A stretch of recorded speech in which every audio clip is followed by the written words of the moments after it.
Good afternoon, everybody. Thank you for coming. Want to thank our witnesses as well. This is something we've been wanting to do for a long time, and that is have a hearing on the origins of COVID-19. And so both the Select Subcommittee on Coronavirus, Republicans, as well as our ranking member on the Oversight Committee, Mr. Comer, are going to give opening statements. Then we have two witness panels that are going to be presenting evidence, and then we're going to have some Q&A sessions. We'll do at least one round, two rounds if necessary. And with that, I'll give my opening statement. 4 million people around the globe have died from COVID-19. 600,000 of those deaths are here in America. With every one of those deaths, there's still families and loved ones who are also mourning. The entire world has been turned upside down. Our children have lost a year of their livelihoods. Millions of those children lost an irreplaceable year of in-classroom learning. Governments have borrowed trillions of dollars responding to this pandemic. So we have a simple, basic question. How did COVID-19 start? What was the origin of COVID-19? We've asked that question for more than a year and requested that the House majority hold hearings to investigate the origins of COVID-19. Perplexingly, Speaker Pelosi has refused to allow a single hearing, calling it a diversion. As the American people will hear today from our expert witnesses, this is far from a diversion. The evidence continues mounting that this was a man-made disaster that started in the Wuhan lab. If that is the case, then it might be considered dramatically worse than Chernobyl. Today's witnesses will lay out two specific facts. One, the Chinese government engaged in a series of lies followed by a massive cover-up from the very start of COVID. And number two, the weight of evidence strongly points to the virus having emerged from the Wuhan lab. Let me start with the lie, and you will hear more from ranking members McCall and Nunes about this. On January 2nd, 2020, Dr. Fauci and CDC Director Dr. Redfield picked up from the Chinese Communist Party the first official lie. The CCP claimed in each of, at that point, 27 reported cases that the illness had jumped from an animal to a human. Both doctors, Fauci and Redfield, knew that was likely not true. We now know with overwhelming certainty that was in fact a lie. A year and a half later, there is not a single case of the virus having jumped from an animal to a human, yet the CCP claimed to know of 27 separate individual cases. The Chinese Communist Party was also covering up knowledge of human-to-human transmission. On January 7th, the CDC situational report included, quote, "Media has begun to report high demand of N95 respirators in China." Well, you don't need N95 respirators to protect against individual animal-to-human transmission. China knew the virus was spreading from humans to other humans. On January 4th of 2020, Dr. Redfield offered to send the CDC Epidemic Intelligence Service to Wuhan. Had China been open and transparent with the world, the pandemic could have been stopped right then and there. Instead, weeks later, China put people from Wuhan on international flights, spreading the disease globally. Throughout January of 2020, there were 20,000 people from China who were entering the United States daily, exponentially worse than Chernobyl. On January 6th, Dr. Redfield spoke with China's equivalent of their CDC and reported to the U.S. National Security Advisor that his, quote, call was both troubling and bizarre. China was stonewalling, he went on to say. Gao was not forthcoming at all. This was Dr. Redfield back in January of 2020. Redfield was concerned by Gao's tone, which was different from his previous experiences with him. Gao sounded like a hostage. On January 10th, the United States beginning work on a vaccine.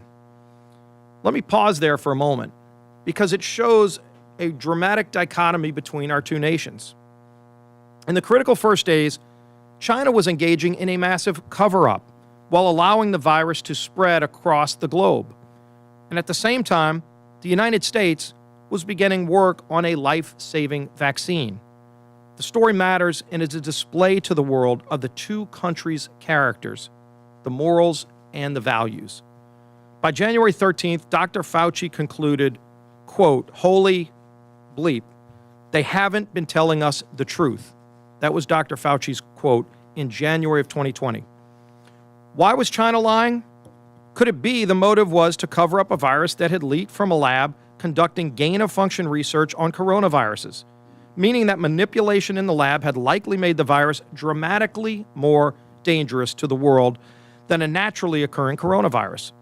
That might be a motive for a massive government cover-up. Our witnesses will discuss this further, but here is what we know today. 1. No intermediate host. The animal that the bat would be expected to infect that would then transmit the virus to humans has been found. After testing, by the way, hundreds of different species and thousands of specific animals, still haven't found that animal. 2. There is no evidence it was ever in the human community before the pandemic began, and yet, as Dr. Quay will be discussing, it had perfected human-to-human spread from the very beginning. That is the hallmark of a lab-created virus. And number 3, we know that the Wuhan lab was conducting potentially dangerous research on bat coronaviruses, and their ability to cause pandemics included gain-of-function research.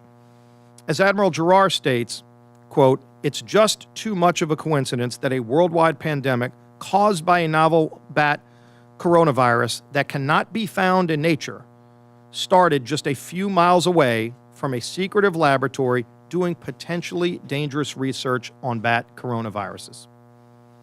We also know the first cases of COVID in China occurred sometime between mid-October to mid-November of 2019. This is when we now know that, according to the Wall Street Journal, 3 Wuhan lab workers sought hospital care for an unknown respiratory illness. COVID didn't start in late December in the wet markets. It started months earlier, and lab workers in the institute working on coronavirus were infected. And China began lying immediately and began buying up N95 respirators immediately. And they closed domestic travel but continued sending 20,000 people a day to America. And now 600,000 Americans are dead and 4 million people worldwide. This is exponentially worse than Chernobyl. And yet, to this day, Speaker Pelosi has yet to have a single hearing on the origin of COVID-19.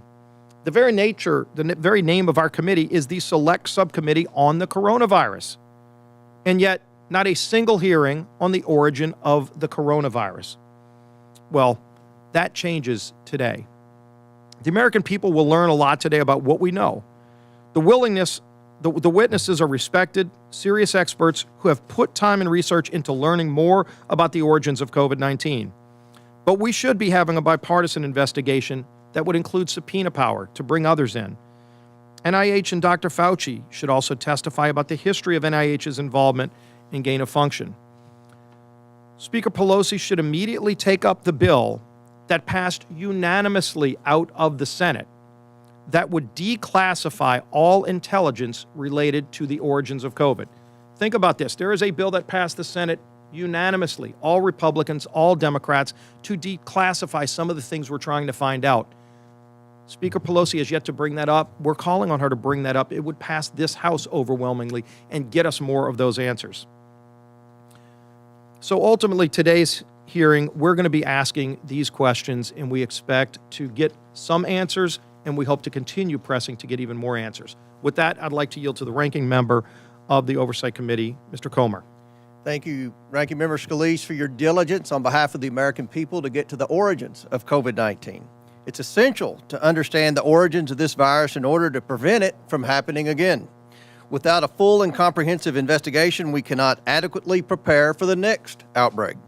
The Chinese Communist Party spent the majority of the last year and a half misleading the world, spreading propaganda, and enabling this virus to run unchecked for far too long. The Chinese Communist Party intentionally concealed the severity of COVID-19 to stockpile medical supplies to the detriment of the global supply chain.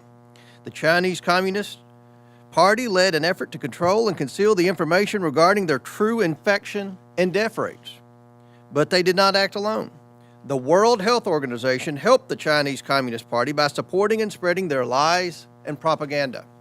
The World Health Organization denied that human-to-human spread of COVID-19 could occur based solely on Chinese Communist Party propaganda in early January 2020.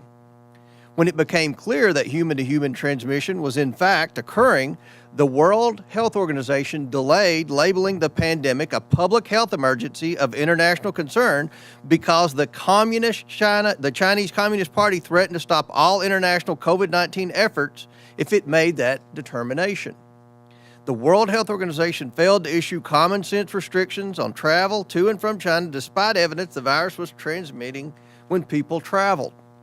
The WHO, in an attempt to cover their tracks and perpetuate the Chinese Communist Party's propaganda, issued a one-sided report on the origins of the virus in April 2021. This report had no chance of being accurate because the Chinese Communist Party was given full veto power over inclusion of American scientists, and they vetoed the inclusion of 3 American scientists put forward by HHS. The Chinese Communist Party designed the mission's itinerary and refused to access the Chinese scientists' raw data, the 2 most important sources of information on the origins of the virus. At the behest of the Chinese Communist Party, the World Health Organization altered their mission to include far-fetched origin claims like shipped frozen food. And the Chinese Communist Party was given full power to edit and alter the final report. How could we expect anything close to a full investigation and accurate report when the government seemingly responsible for the outbreak controls the entire investigation? In short, China lied, the World Health Organization complied, and people died. Those responsible for the deaths of 600,000 Americans must be held accountable.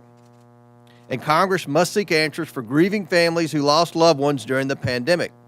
A further concern has recently come to light that the Chinese Communist Party demanded that the NIH delete the early sequences of COVID-19 cases from their database. In order to best understand the origins of this pandemic, it's important to look at how the virus initially emerged in the human population. This information is most accurately found in the first infected patients. Without this data, it becomes increasingly hard to uncover the truth. This is yet another link in the long chain of Chinese Communist Party cover-up actions and raises important questions about whether there were additional sequences that the Chinese Communist Party failed to share with the world or deleted after COVID-19 began to spread. Despite repeated attempts by the Chinese Communist Party to cover up the origin of this virus, a significant amount of data has been collected and analyzed in the last year and a half. Evidence we will uncover during this forum. Evidence that this virus came from a lab-modified version of a bat coronavirus is continuing to grow. As we will hear from our witnesses today, every scientific test that distinguishes between the theories of the virus jumping from an animal to a human and the virus originating from a lab leak gives results that highly favor the lab origin theory. We have yet to see any hard data that supports this virus came directly from animal to human. I look forward to hearing more from our distinguished colleagues about their efforts to uncover the truth and look forward to hearing from our panel of experts. Their work is fundamental to preventing the next pandemic, and we thank everyone for it. I yield back. Thank you, Ranking Member Comer. Now to our fellow colleagues on the Select Subcommittee for opening statements. Mr. Jordan, you want to yield to? All right, we'll go to our panel then. After the first panel, we'll come back to our members of the Select Subcommittee. I know that the panelists that we're going to hear from next are colleagues who have been working on the front lines of various portions of this pandemic, but also looking into different avenues that we can at least get some information on regarding the origins. So with that, we'll start with Ranking Member of the Energy and Commerce Committee, Ms. McMorris-Rodgers.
Thank you, Ms. Morris Rogers. Now, the ranking member for the Permanent Select Committee on Intelligence, Mr. Nunes. Well, thank you, Mr. Scalise. And Make sure your microphone is on, too. shows it's on now. There we go. All right. I want to thank Whip Scalise and Mr. Comer. I'm happy to be here today to discuss the work of Intelligence Committee Republicans to uncover the truth behind the origins of COVID-19. For nearly a decade, House Intelligence Committee Republicans have been investigating China's malign activities across the globe, from concerns over Huawei to China's Belt and Road Initiative to its theft of our intellectual property and increasingly aggressive activities in the South China Sea. We have actively worked to determine the nature and scope of nefarious Chinese activities. We have faced the China threat head-on because we believe what is at stake here is nothing less than our future as a free society. I also want to recognize the efforts of our colleagues in this room. Commend all of you for your strong leadership on this front, both in the Select Committee and via the House Republicans China Task Force that was stood up last Congress, and the roadmap for COVID-19 accountability released last week. The Chinese government, the Chinese Communist Party, and the People's Liberation Army represent an existential threat to freedom across the globe. Strong, dynamic, and fearless leadership is what is needed to combat a threat of this magnitude. Unfortunately, the Democrats possess none of these qualities, particularly when it comes to China. President Biden has failed to do anything meaningful to hold China accountable. Congressional Democrats seemingly have no interest in protecting our nation and people from this threat. And the media continues to serve as a propaganda mouthpiece for China, the Biden White House, and Democratic leadership, along with help from big tech. Consequently, last month, committee Republicans on the House Intelligence Committee released an interim report on COVID-19 and the Wuhan Institute of Virology Laboratory. That report describes our efforts to understand how the COVID-19 virus originated. In brief, here is what we found. First, there is simply no substantive evidence supporting the theory that SARS-CoV-2 was a virus transferred from an animal to human, and recent scientific scholarship suggests that such a zoonotic transfer is unlikely. Chinese researchers have failed to find the original bat population or species from which the virus may have jumped, despite an intensive search and testing more than 80,000 animals. Second, there were multiple warnings about safety at the Wuhan lab beginning as far back as 2017. Health and science experts from U.S. Embassy in Beijing warned the lab's work to make bat coronaviruses infectious for humans, coupled with the grave safety control concerns, could result in the accidental unleashing of a SARS-like pandemic. Third, our report outlines how China engaged in highly sensitive gain-of-function research at the Wuhan lab. As we all know by now, gain-of-function research can produce dangerous viral strains that could intentionally or unintentionally cause a pandemic. That NIAID, under the leadership of Dr. Fauci, funneled U.S. taxpayer dollars to the Wuhan lab for gain-of-function research. Fourth, the People's Liberation Army reportedly conducts secret scientific research in the Wuhan lab, and the head of the lab is a major general in the People's Liberation Army who is recognized as China's top biowarfare expert. Given the Chinese military's presence at the lab, it is difficult to understand why the U.S. government permitted and funded collaborative research there. And finally, China has prevented a fulsome and credible investigation into the origins of COVID-19. Why would they do such a thing if the virus originated from an animal? China's interference, of course, is what allegedly led the Biden administration to insist that China cooperate or face isolation in the international community. This is, of course, a weak and ineffective position to take. Like most authoritarian nations, China does not respect weakness. Stronger steps are needed to ensure we can get to the bottom of this matter and have confidence in the result. Let's not forget the Biden administration only called on China to cooperate a week after House Intelligence Committee released our report and after the Republicans' efforts to investigate the origins of COVID-19 had begun to resonate with the American people. As with many other things, the Democrats are not interested in finding the truth. That's why they're not here today, and they are only interested in cynically getting ahead of the storyline. Remember my comment about the media acting like a propagandist mouthpiece for the Democratic Party. A year ago, the media labeled President Trump and Republicans as racist, xenophobes for suggesting the virus was not zoonotic, but was the result of a lab leak. The possibility that this virus originated in a lab was dismissed as a conspiracy theory by the press. In fact, Facebook and other big tech banned and removed posts that claimed the virus may have come from a lab. Why? Well, because they feared that information would support statements made by President Trump and Republicans at the time. The fact that the Democrats and their allies in the media and big tech were more interested in hurling insults at their political opponents rather than fostering an open discourse about the origins of the virus that has killed over 3 million people worldwide. In contrast, I appreciate the work of not only this committee, but you can trust that the House Intelligence Committee Republicans will continue our investigation into China's malign activities. And with that, I yield back. Thank you again, Mr. Nunes, for that work and that presentation. Now, not only the ranking member on the Committee on Foreign Affairs, but also the head of the House's China Task Force, Chairman Mike McCall. Thank you, Whip Scalise, Ranking Member Comer. As many of you know, I began investigating the origins of COVID-19 in April last year, both as a top Republican on the Foreign Affairs Committee and as the chair of the China Task Force encompassing 11 committees of jurisdiction. We invited the Democrats to join us. Speaker Pelosi said it was a diversion. I released my initial report last September. In that report, we touched on the possibility that it could have come from the lab. After continuing to research this topic, I now feel comfortable concluding that it is more likely than not that it came from the lab. In fact, I would say there's credible evidence as a former federal prosecutor. Unfortunately, we may never know for certain because the Chinese Communist Party went to great lengths to cover up this outbreak. They detained the doctors in order to silence them. They disappeared journalists. They destroyed lab samples. They hid the fact that there was clear evidence of human-to-human transmission, and they refused to allow a real investigation into the origins. And at the same time, the WHO, under Director General Tedros, failed to warn the world of the impending pandemic. Instead, he parroted the CCP's talking points and was really acting as a puppet of General Secretary Xi. As I've often said, this was the worst cover-up in human history. Now, more than 1 year later, at least 4 million people have lost their lives, including more than 600,000 Americans. Unfortunately, the Biden administration is refusing to take investigating the origins of this virus seriously. They are pushing for yet another WHO investigation, even after the last one was so tainted by the CCP that even Tedros has said more investigations needed to be done. But that's why we're here today, because the president and congressional Democrats are forcing us to do this work alone. As we continue this investigation, I believe it's time to completely dismiss the wet market as a source of the outbreak. We have a confirmed case 10 days before the wet market cluster that had no connection to the market itself. In fact, I would say this is a diversion by the CCP, and all roads point to the lab.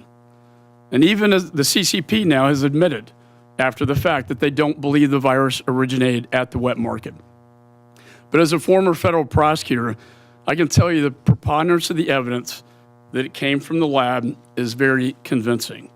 State Department cables from 2018 detail significant concerns about the safety protocols not being followed at the new campus of the Wuhan Institute of Virology. We know that this was not the first instance of safety protocols being ignored at the Chinese labs. In 2004, SARS leaked from a similar lab in Beijing. We now know that at the same time of the State Department cables, and for several years before, scientists at the WIV were conducting gain-of-function research at both the new and old facilities. This is genetic modification of the virus to make it more viral, to make it more transmittable, to make it more infectious in humans. Some of this research was conducted not only at BSL-4, but BSL-2 labs, even though that kind of research should be conducted at BSL-4. BSL-2 are far less secure. By the way, there's one very close to the wet market. In addition, in a city 5 times larger than the city of Houston, the first signs of the new illness were all clustered around the old WIV facility, the level 2 facility. Then on September 12th, 2019, the WIV suddenly took their virus database offline. You have to ask the question, why? Why did they take this offline? Removing the database would prevent hospitals in the city from comparing samples from sick patients to the lab's library of viruses. If the CCP was attempting to cover up a leak of coronaviruses being studied at the WIV, this would remove the ability to link COVID-19 back to the WIV. According to a Harvard study, in the following weeks, 5 of the 6 hospitals surrounding the old WIV saw the highest daily average of cars in their parking lot in 2.5 years. This indicates people around the old WIV facility were suddenly sicker than usual, and they were visiting hospitals at a higher rate than usual. If an outbreak had begun around September from a leak, this is exactly what we would see. And new testimony now received by my committee reveals the Chinese military potentially took over this lab not in January 2020 as reported, but earlier in 2019. The Chinese military were actually in the facility at the time of 2017. That signals to me, as a prosecutor, that the CCP was worried about something at the lab before the world even knew what COVID-19 was. Why else would they put the Chinese military in charge? In October 2019, Wuhan hosted the 2019 World Military Games. These are similar to the Olympics, but with military personnel competing. More than 9,300 athletes from over 100 countries came to the city. And it should have been a massive public relations opportunity for the CCP, yet no fans or observers were allowed to attend. There were reports of roads being blocked, with athletes describing Wuhan as a ghost town. If a virus had leaked from the lab in early September, and there was an uptick in hospital visits around the old WIV, the CCP would likely be worried. This would potentially lead them back and lock down the city and ban fans from the game, which is exactly what happened. Most telling of all, dozens of these athletes have recently come forward saying they got sick while at the games with what would now be classified as COVID-like symptoms. The village where the athletes lived was less than 8 miles from the old WIV and connected to downtown Wuhan by a new subway stop. I now believe this was actually one of the earliest COVID-19 super spreader events.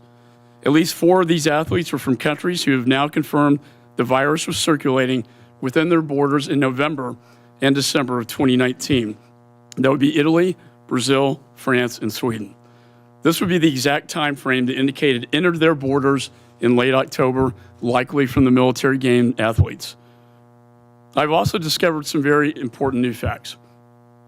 They not only point to the Wuhan Institute being the likeliest point of origin, but they also establish a high likelihood that the virus was man-made as well. I believe we've found the answer to the question, quote, how did this virus from a cave 1,000 miles away get to the middle of a city of 11 million? It wasn't natural. It was a lab.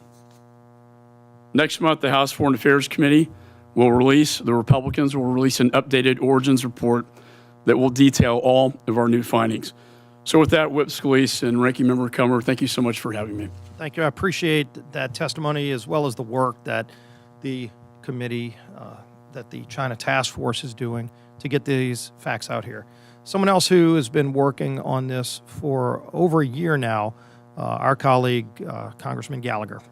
Thank you, Whip Scalise, Ranking Member Comer, for this opportunity. I can't think of a more important question facing the world today than how this pandemic started, which makes it all the more tragic that we don't have the willing participation of our Democratic colleagues. I don't see this as a Republican question or a Democrat question. This is a forensic question of how this actually started. That being said, I strongly support the establishment of an independent bipartisan expert commission.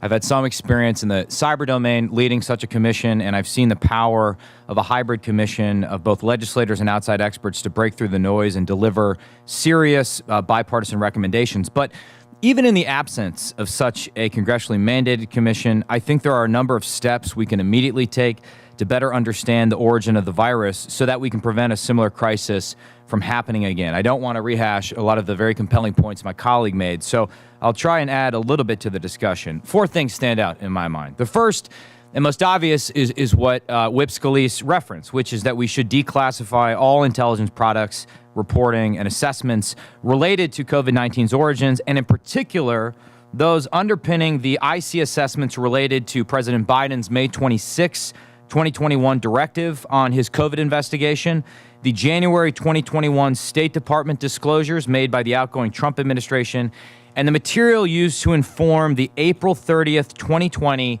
DNI statement on COVID origins.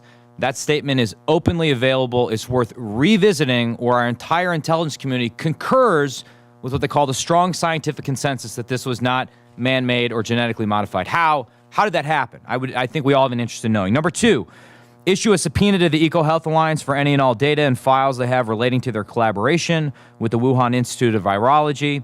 Number 3, auditing the records of all federal agencies for a thorough accounting of any funding that may have gone to the Wuhan Institute of Virology, either directly through third parties such as NGOs over the past, directly or indirectly through parties such as the EcoHealth Alliance over the past decade. Ranking Member McCall mentioned the Wuhan military games. For example, I've written a letter to the Secretary of Defense and the Chairman of the Joint Chiefs asking, have we interviewed the 284 Americans that went to those games? Were these Americans tested for antibodies? What did we learn from that process? And if we haven't started that process, it can still begin. It's not too late to get more information related to this. And then 4th and finally, continuing the State Department's arms control investigation into potential biological weapons convention violations by the Chinese Communist Party. Regardless of the outcome of these investigations, and we should follow the data wherever they leave, there are at least 3 broader lessons I believe we can already take away from this experience. In the interest of brevity, I won't go into all in detail. I'm happy to answer follow-on questions.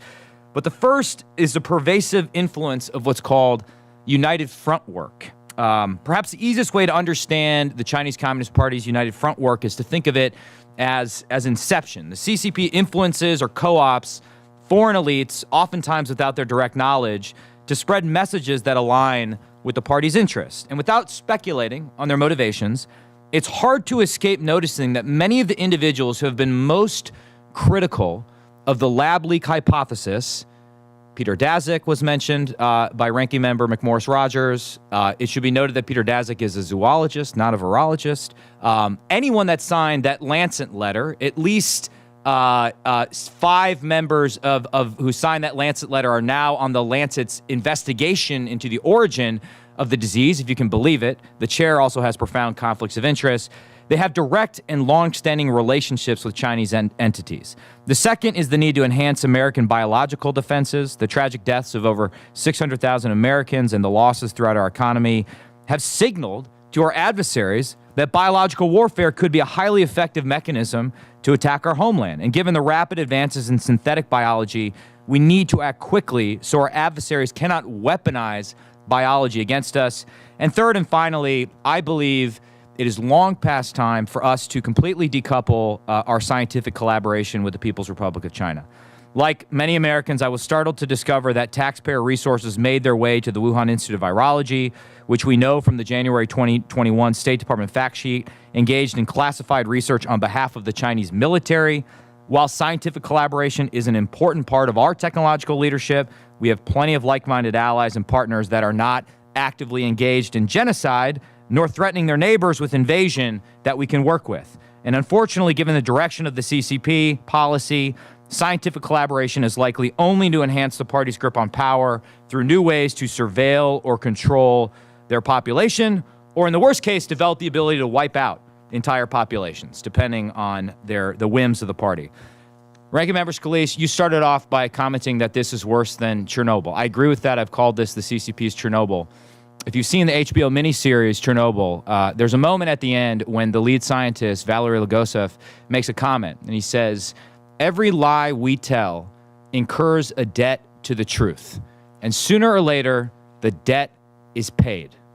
Well, the debt incurred by the CCP's lies has cost us over 600,000 American lives and counting.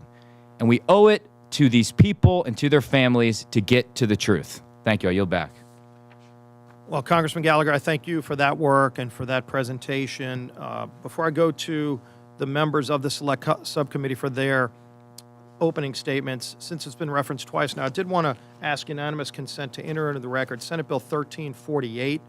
This is the bill that would require the Director of National Intelligence to declassify information relating to the origin of COVID-19 and for other purposes. This bill passed the Senate unanimously, still sitting in the House without objection. This will be entered into the record. And now we'll go to Mr. Jordan for his opening statements. Thank you, Mr. Chairman. Friday, January 31st, 2020 at 10:32 p.m., Dr. Fauci gets an email from Christian Anderson. Christian Anderson's a British researcher who's received numerous grants from NIH. Two really important sentences are in that email. Two sentences that get Dr. Fauci's attention. The first is this: the unusual features of the virus make up a really small part of the genome.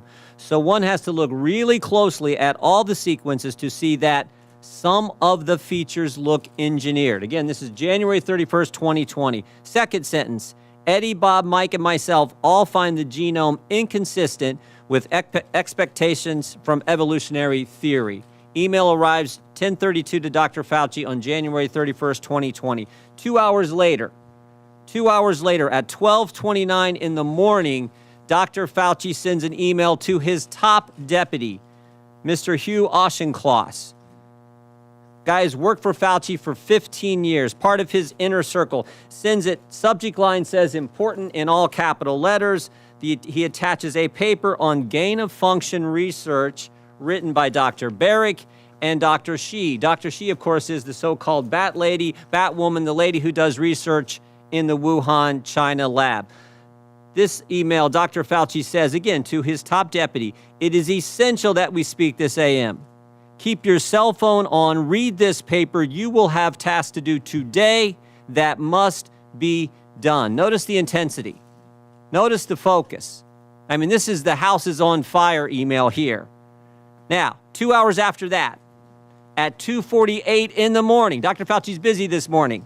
12:29, that email he sent to Dr. Auchincloss, his top deputy. 2 hours later at 2:48 in the morning, he sends another email, this one to Robert Kadlec, Assistant HHS Secretary, Trump appointee, not part of his inner circle, and he attaches a different article to this email, one that says the virus came from an animal, that downplays any lab leak theory.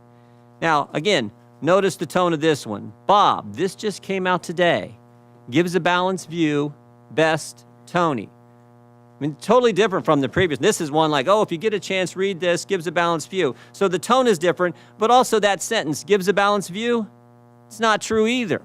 That's just not accurate. This article downplays, as I said, the lab leak theory, emphasizes evolutionary cause to the virus. What happens next? What happens next? Later that same morning at 11:47 a.m., Dr. Fauci's deputy gets back to him. I just want to read you this whole email.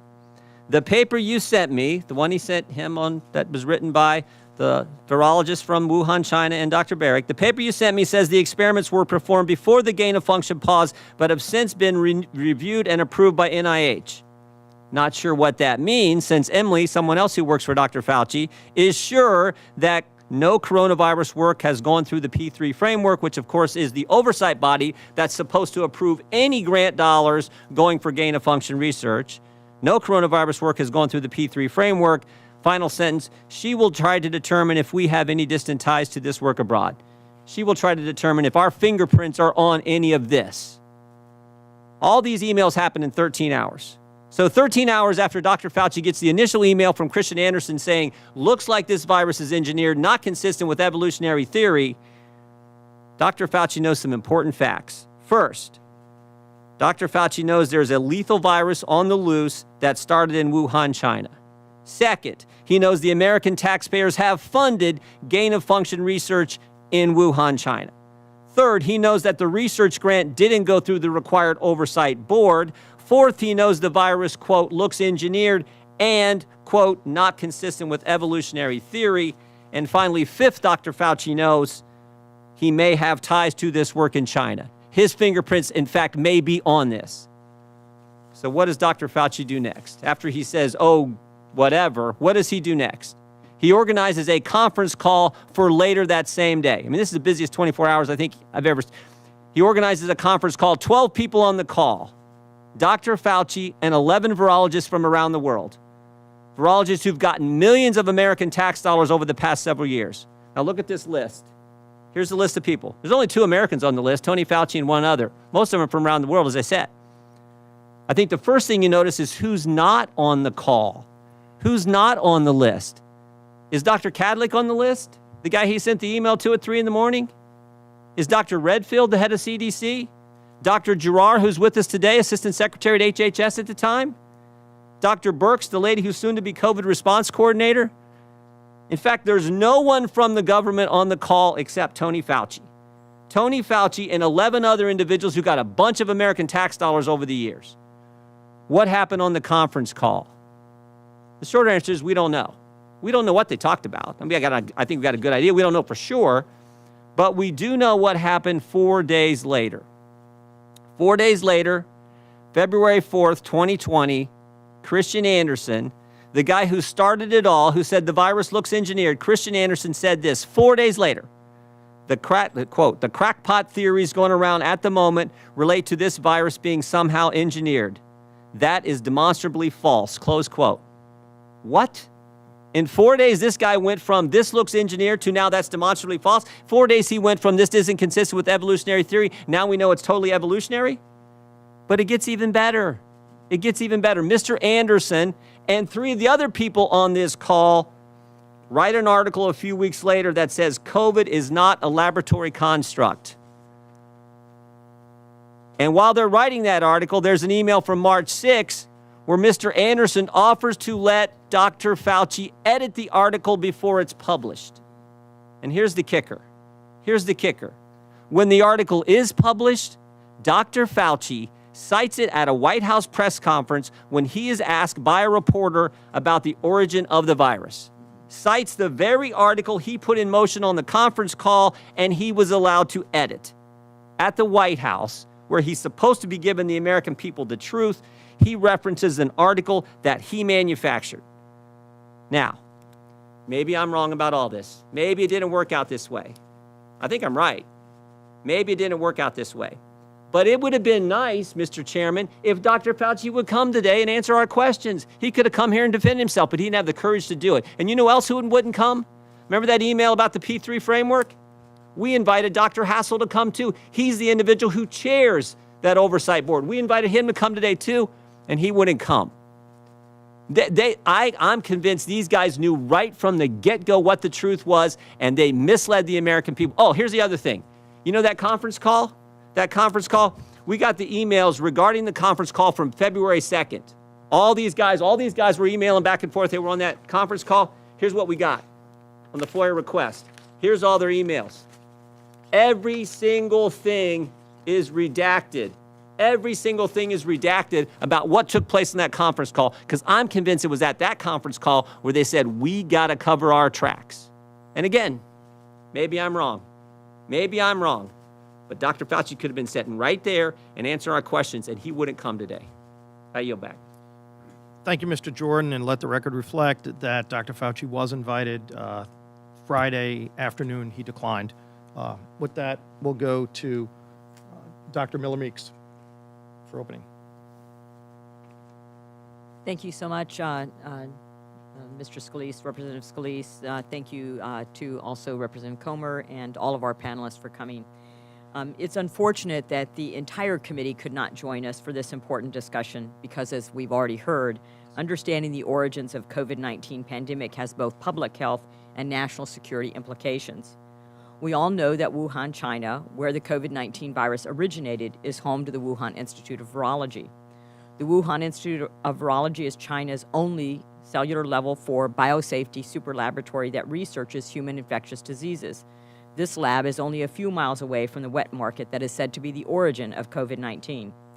As many of my colleagues have already stated, I went to the floor earlier this month to call for a full and thorough investigation into the origins of COVID-19. There needs to be a serious investigation into the origins of COVID-19, and we must uncover what the Chinese Communist Party knew and when, and what the World Health Organization knew and when. Why do we think that this came from a laboratory or a lab leak as versus to natural evolutionary? One is the initial concern by scientists and the fact that their article was removed by the Chinese Communist Party off of the internet. Two is the proximity of WIV to the wet market. Three, no intermediate host, and we know that we rapidly discovered the intermediate host for both SARS and MERS. Four, the Chinese Communist Party vigorously lobbied WHO to both deny human-to-human transmission and to avoid or delay announcing an international emergency or pandemic. Five, the removal of scientific papers by Chinese scientists from the internet early in 2020, and then, as previously stated, they took their database offline last fall. We also know that the speed and rapidity and the number of variants and then the unique genetic code. So we must hold the Chinese Communist Party accountable for their missteps, of which this is only one. While they were stalling and not notifying the World Health Organization about the extent of the COVID-19 outbreak, the Department of Homeland Security Intelligence Enterprise found that the CCP used this time to stockpile masks, gowns, and gloves. This lost time put U.S. frontline workers at risk and undoubtedly contributed to at least some of the 600,000 U.S. deaths from COVID-19. To prevent something like this from happening in the future, we must seriously consider and examine how much scrutiny we place on laboratories working with highly infectious agents. Furthermore, we need to make sure our media gatekeepers are more cautious and allow science to work before censoring information or suppressing information. While no scientific changes have occurred, the media has recently decided to allow the theory that the SARS-CoV-2 originated in a lab to actually be shared with the American people. This is after a year of downplaying and scrutinizing that theory. And people rightly may ask, why does it matter what the origins of COVID are? We've lived through the pandemic, the vaccines are working, and we're getting back to normal. But as a former director of the Iowa Department of Public Health and as a physician, I know that this pandemic will not be the last. We must get to the bottom of the origins to try to prevent our next public health emergency. As a member of Congress, I believe it is our responsibility to ensure that other nations live up to their responsibilities and that international organizations in which we participate and fund are well regulated and beneficial for the American people.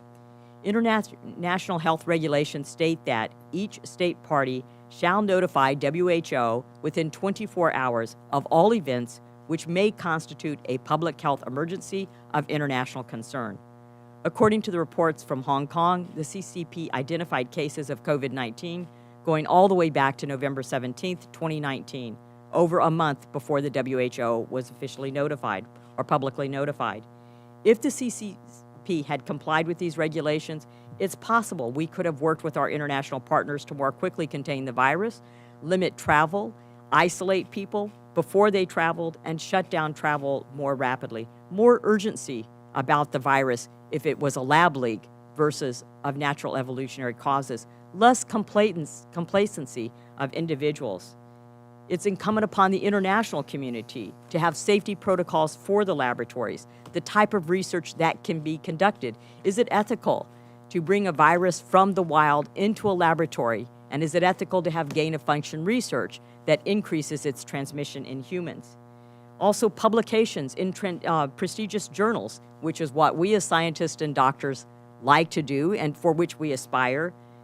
But should they publish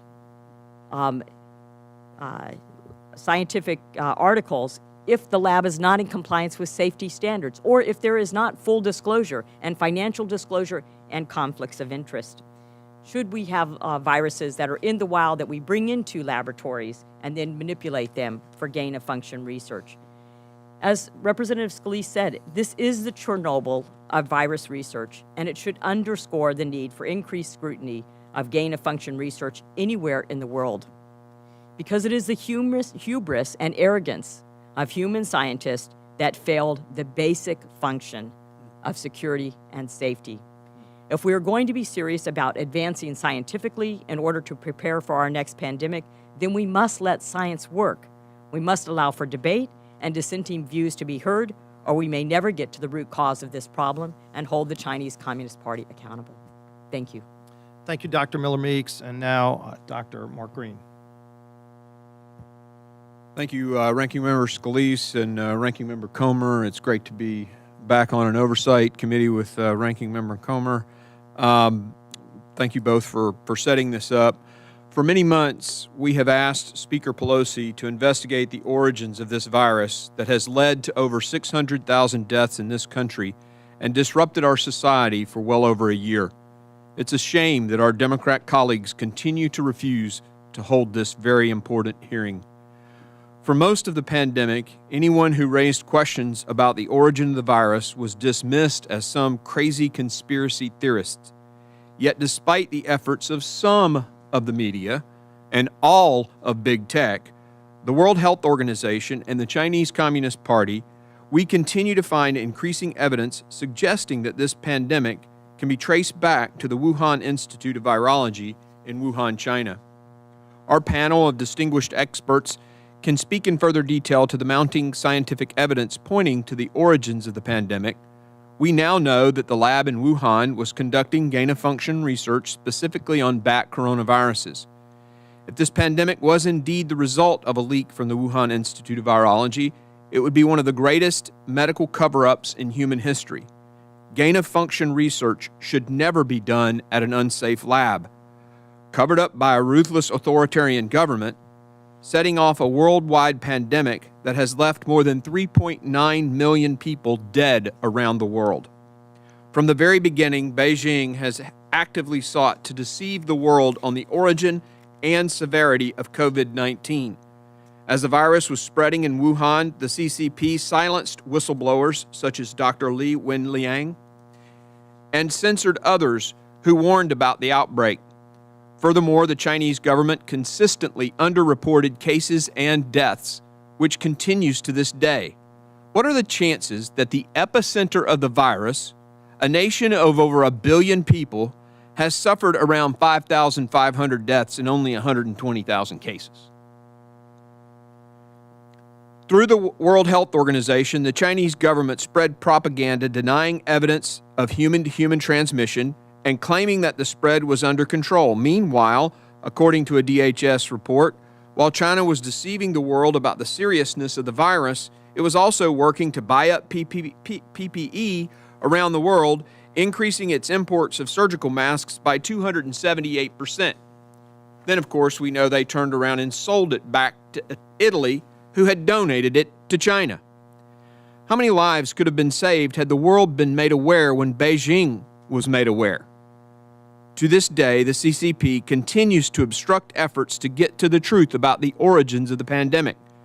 A spokesman for the Chinese Foreign Ministry shamelessly accused the United States military of bringing the virus to China, and the Chinese government has threatened to sanction American lawmakers who criticize the regime's handling of the pandemic. When the World Health Organization finally sent a team to investigate, the CCP completely controlled the investigation, from vetoing proposed team members and restricting access to exercising editorial control over the final report.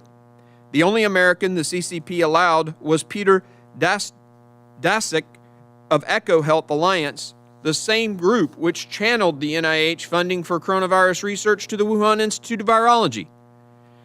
There's much that remains to be investigated about the origins of COVID-19. We have to understand the origins of this pandemic to prevent future pandemics. Today's forum is the kind of honest and open examination of the evidence that the American people deserve. Evidence that was ignored and suppressed when it contradicted some of the media's preferred narrative. Again, we have to ask, why is the Democrat Party not participating in this? Why are our colleagues on the other side of the aisle not participating in this? Why do they not want to get to the bottom of where this virus came from? Where is the pangolin? Somebody tell me, where's the pangolin? We haven't found him yet. There's a strong indication, and we're looking forward to questions today in our testimony today, but the question remains, where are the Democrats on this? I would submit to you it is one of the most consistent things on the other side of the aisle is their relaxed lack of interest, lack of concern about the threats from China. They continue to forgive millions incarcerated in Wuhan, China, or in Xinjiang, the Uyghurs. They don't seem to care about intellectual property theft. They don't seem to care about their state-owned enterprises competing unfairly with subsidies from their taxpayers' coffers. The Democrats don't want to hold China accountable. That might be something else we look into. But for today, I look forward to the opportunity to ask questions to get to the bottom of the origin of the virus. And Mr. Chairman, with that, I yield. Appreciate that, Dr. Green. And now to bring up our expert panelists. And again, I thank each of you for coming. You all in your own rights have done extensive research, both in following the science and in getting the facts, which is what we intend to do today. And this is probably the greatest gathering of scientists who have actually done real research into the origins of COVID-19 that has ever been assembled here in Washington's Capitol. So with that, let's start with you, Dr. Giroir. No stranger to these members. We've seen you testify before many committees. Dr. Giroir was the Assistant Secretary for Health at the U.S. Department of Health and Human Services in the Trump administration. He also served as an admiral in the Public Health Service Commissioned Corps and U.S. representative to the Executive Board of the World Health Organization. As a member of the White House Coronavirus Task Force, he was known as the testing czar and did a phenomenal job at coming together and bringing people together to address that lack of testing to ultimately get to a point where Americans could be tested. We owe a great deal of gratitude to you for your previous work. Dr. Giroir, thank you for the work you've been doing on this investigation, and you may begin. Ranking Members Comer and Scalise, members of the House Committee and Select Subcommittee, thank you for allowing me to provide my perspectives on the origin of COVID-19. Perspective number one, although we do not yet have indisputable evidence pinpointing the exact origin of the virus that causes COVID-19, I assess that the most likely origin was an accidental infection of laboratory personnel from the Wuhan Institute of Virology, with secondary transmission to the local population and subsequent spread to hundreds of millions of people around the world. It is essential that Congress provides leadership for a comprehensive, transparent, and unbiased investigation to determine, 1, the most likely origin of the virus, 2, whether the NIH funded, directly or indirectly, or approved of, explicitly or tacitly, potentially dangerous research within the Wuhan lab, and 3, what the U.S. can do to minimize the possibility of future pandemics and enable rapid global containment of any suspicious infectious outbreak.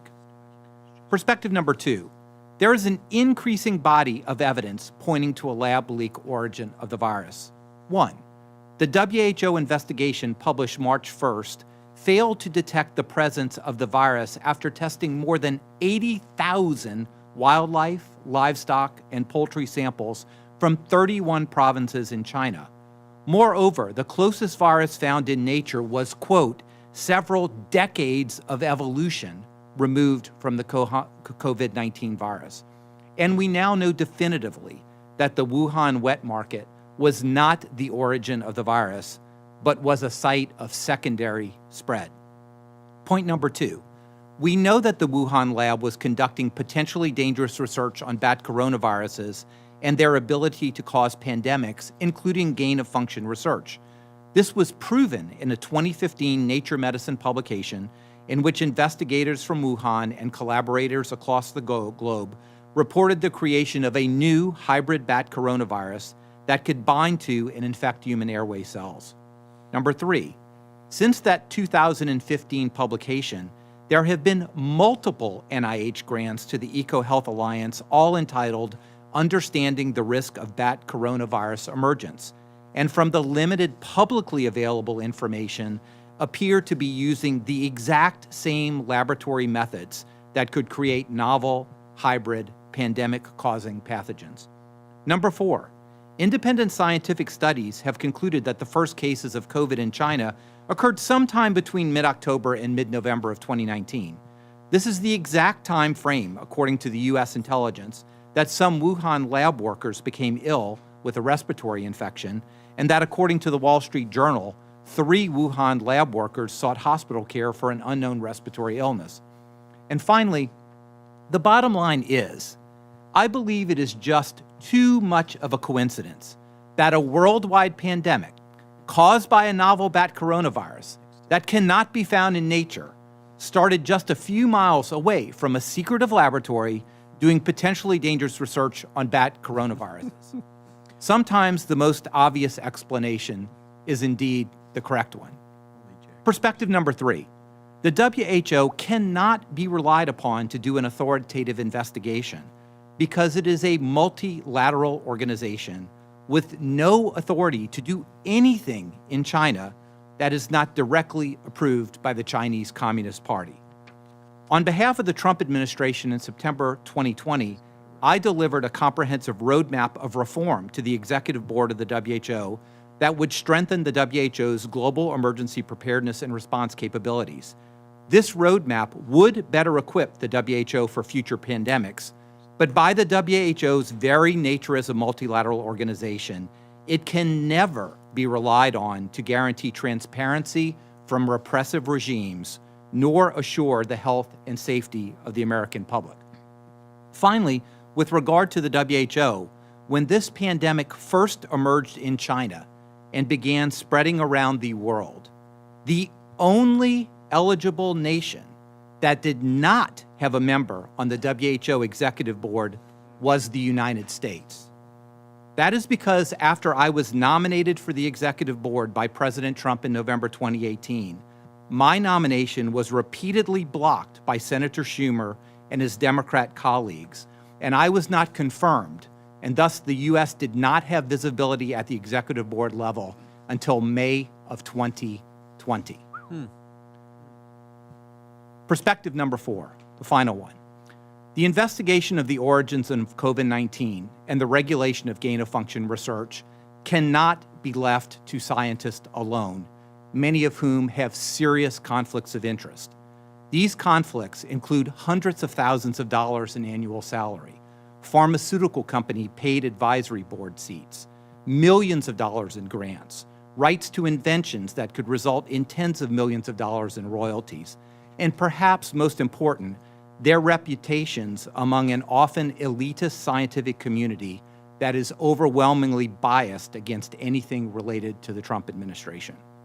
Similarly, Americans should be careful of defenses of China by experts who are employed by or on the boards of companies with billions of dollars at stake in China and who fear reprisals from the Chinese Communist Party.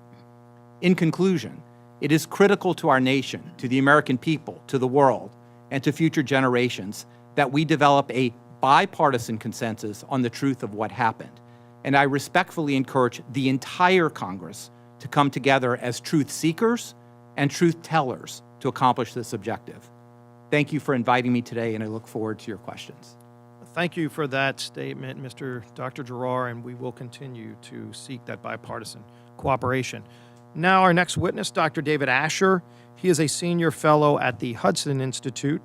Most recently, he led the U.S. Department of State's arms control investigation into COVID-19's origins, and he also examined whether China's conduct constituted a violation of the Biological Weapons Convention. With that, Dr. Asher, thank you for joining us. Thank you, Republican Whip Scalise, Ranking Member Comer, and to all the members of the Select Committee on Examining the Coronavirus for inviting me today. I welcome this opportunity to speak before this important gathering of concerned Republican members. I equally would welcome the opportunity in the near future to meet with the Democratic majority side as well. I'm a part of the Hudson Institute, a research institute in Washington. It's nonpartisan. I approached the investigation that I led at the Department of State, not in a particularly partisan way whatsoever. I've done this for Democrats and Republicans, maybe more Republicans, but it doesn't really matter. This is an issue that affects all of us, as you pointed out. In 1960, Hudson's founder, Herman Kahn, famously wrote the book Thinking About the Unthinkable. It talked about thermonuclear war and ways of reducing the likelihood of such a war, for methods of coping with the consequences should such a war occur. At Hudson, we're still guided by Dr. Kahn's principles, but I will tell you, my main concern for you today, having worked in and around WMD investigations into terrorists and proliferation networks and state adversaries, including China, for over now nearly 30 years of my life, is that we're entering an era of biological warfare, and this is the beginning of a threat level that will affect us for the rest of our lives and probably for generations to come. Whether the Chinese did this deliberately or not, in terms of creating this pathogen, I think that chances are that they were working on it and it was funded by the military. I'm very confident in that. But whether they released it or not deliberately or just had an accident, I think the answer is they probably had an accident, but that doesn't matter because they allowed it to be weaponized in the wake of its release. They didn't tell us at the State Department. I stand here before you with Assistant Secretary Tom DiNanno behind me, who led the arms control effort at State. One of the things we did in the fall of last year was really systematically look at whether the Biological Weapons Convention had been violated and what the evidence was to that effect. And what we found truly disturbed us. The Chinese were working on a military-supported program, which they did not declare under the Biological Weapons Convention, so they lied. It involved coronaviruses, which they said they weren't working on at the Wuhan Institute in their declarations to the Biological Weapons Convention. Mysteriously, at the same year in 2016-2017 period, that they stopped declaring coronavirus research as occurring at the Wuhan Institute, they kicked off the classified research with the PLA, the People's Liberation Army. There's a lot of things that I could talk about if you want to answer, if there's any questions you've got, but let me just talk about some things I recommend you consider doing immediately as members of Congress. And then, actually, before that, I'll talk about some things I think the Biden administration itself should do. First, we should stop funding the Chinese communists' research into biology. It's this dangerous gain-of-function collaboration with China has to end. I'm shocked we wouldn't, as a government, including my own non-proliferation-related colleagues at State, say that this was basically aiding and abetting an enemy adversary, a national adversary. Secondly, we got to enforce our treaty compliance. That should be a focus across the board. The Biological Weapons Convention has been violated. The State Department should not have said that it's case closed and we should not continue a Biological Weapons Convention investigation into a violation. There has been a violation. Legally, the State Department's bound to continue this investigation under this administration. Sanctions. China needs to be coerced. They need to feel the pain. It's a year and a half after this thing broke out. The clocks have melted. Time has not stood still like a Salvador Dali painting, except in Beijing, where they're sitting around saying, wow, look what we've been able to get away with. And as their economy grows 18.2% the last quarter, and exports are up 49%. We have tools at our disposal, Executive Order 13382 on WMD proliferation particularly. We also need to get prepared for the next pandemic. There's a lot that can be done with forward biothreat sensors. Next, what should you do, in my personal opinion? Expert commission, 9/11-like commission. I had friends die on 9/11. I'm sure you did too. But we've had a lot more friends who've died of COVID-19, and the impact of this is more resonant than anything we've ever seen. Secondly, stop exporting our most precious biotech capabilities overseas, especially to China. Third, we need to amend the Chemical and Biological Control and Warfare Elimination Act to impose sanctions on entities, individuals, and parastatals that are involved in this type of malevolent work to threaten our country. Finally, I'd unleash the civil litigation lawyers to ambulance chase on behalf of the victims of this tragedy, pandemic, which could have been averted had the Chinese only told us that it was spreading human to human asymptomatically at the beginning of January. Thank you for your time. All right, thank you for your remarks, Dr. Asher. Next is Dr. Stephen Quay. He's a physician and a scientist with hundreds of published scientific articles. Dr. Quay has been cited over 10,000 times, holds 87 patents across 22 different fields of medicine, and he's invented 7 different FDA-approved medicines. Further, he conducted an early analysis of COVID-19, which has been downloaded nearly 200,000 times. He's an expert in the field and brings an upper echelon of analysis to the question we're posing today about the origins. Now to you, Dr. Quay. Thank you, Congressman Scalise and Comer, members of the subcommittee of the coronavirus crisis, ladies and gentlemen. I appreciate the nonpartisan approach the subcommittee is taking today. Clearly, science in the last few years, but especially on the topics related to the COVID pandemic, has been co-opted by geopolitics. Thus, I am here not as a mouthpiece for any particular party, but as an American scientist. I dedicate my testimony today to the more than 600,000 Americans that this pandemic has killed so far, with the hope that by clarifying the origin of COVID, we can help to prevent future pandemics and the loss of innocent lives. Given this backdrop, I will be keeping my remarks today to matters of science. I'll state facts and evidence about the pandemic that I have collected. I'll explain why those facts lead to certain conclusions, allow a particular inference, or rule out a hypothesis about the origin. Today's testimony is an effort to answer the question posed on December 30th, 2019 by Dr. Zhengji Shi, the head of coronavirus research at the Wuhan Institute of Virology. She had just been told that a novel coronavirus had caused an outbreak of pneumonia at hospitals close to her laboratory in Wuhan. In what I believe was her last unscripted public utterance, she has been quoted as saying, "Could they have come from our lab?" In the last 18 months, we've learned an intense amount about the origin of the pandemic. But one of my frustrations is that virologists and science writers around the world seem to want to ignore what has been learned and the inevitable conclusion it reveals. As inconvenient as it is, I believe the evidence conclusively establishes that the COVID pandemic was not a natural process, but instead came from a laboratory in Wuhan, China, and that it has the fingerprints of genetic manipulation through a process called gain-of-function research. There are 6 undisputed facts that support this hypothesis. Now, as a reminder, the top left there, a little science. As a reminder, all zoonoses are diseases that involve a virus infecting an animal, the animal coming in contact with a human, and then the human being infected. The question of the origin of a zoonosis is the question of the location of the animal. In natural zoonoses, the animal is in nature, a cave, a farm, or the market. The infected human comes in contact with the animal and gets sick. For lab-acquired zoonoses, the animal is in a laboratory or in cells from an animal in a petri dish, and the human works in that lab. In deciding between a natural origin and the lab origin, there are 6 facts no one disagrees with. Number 1, the Chinese first told the world that the COVID pandemic began in the Hunan seafood market because approximately 1/2 of the early cases had been associated with that location. This would have been reminiscent of the 2 previous coronavirus epidemics, as both SARS-1 and MERS began in live animal markets.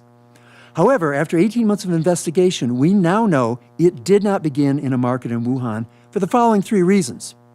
First, none of the 11 patients from the Hunan market or any other market in Wuhan were infected with the earliest virus, meaning they came into the market already infected. The 4 patients with the earliest genetic version of the virus all had one thing in common. None had any exposure to the Hunan market. Second, we know in January 2020 from public scientific databases that the patient with the earliest first complete virus sequence was a 39-year-old man treated at the General Hospital of Central Theater Command of the People's Liberation Army of China, located on Wuho Road in the Wuchang district of Wuhan, about 3 kilometers from the Wuhan Institute of Virology. After 18 months and almost 3 million viruses sequenced worldwide, this virus still remains the earliest. Second, none of the environmental specimens from the market had the earliest virus, meaning they also came into the market. This included 1,055 samples of frozen food in the market, all of which tested negative for COVID.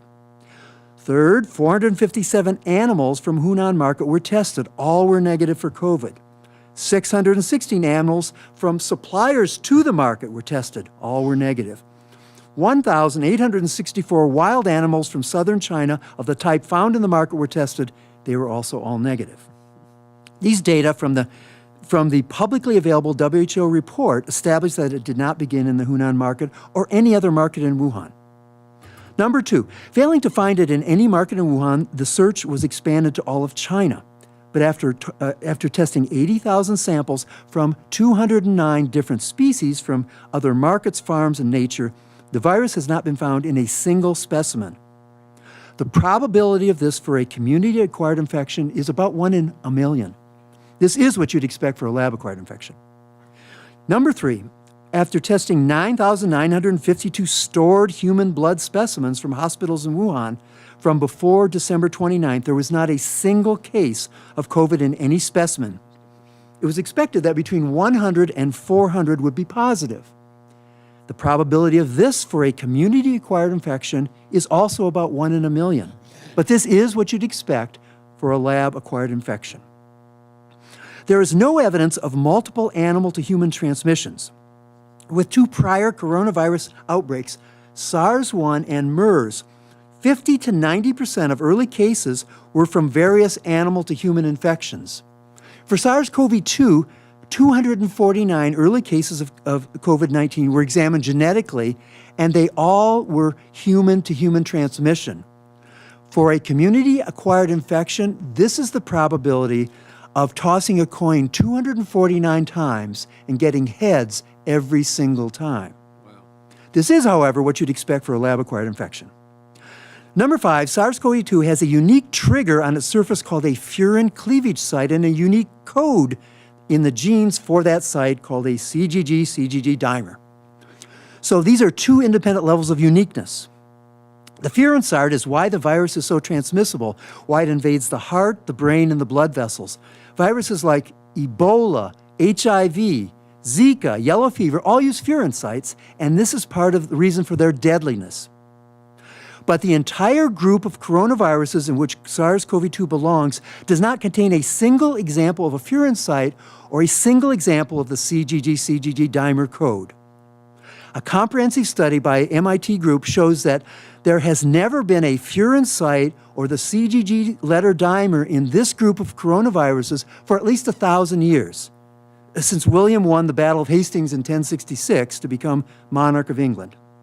But since 1992, in gain-of-function experiments, the WIV and other laboratories around the world have inserted furin sites into viruses repeatedly.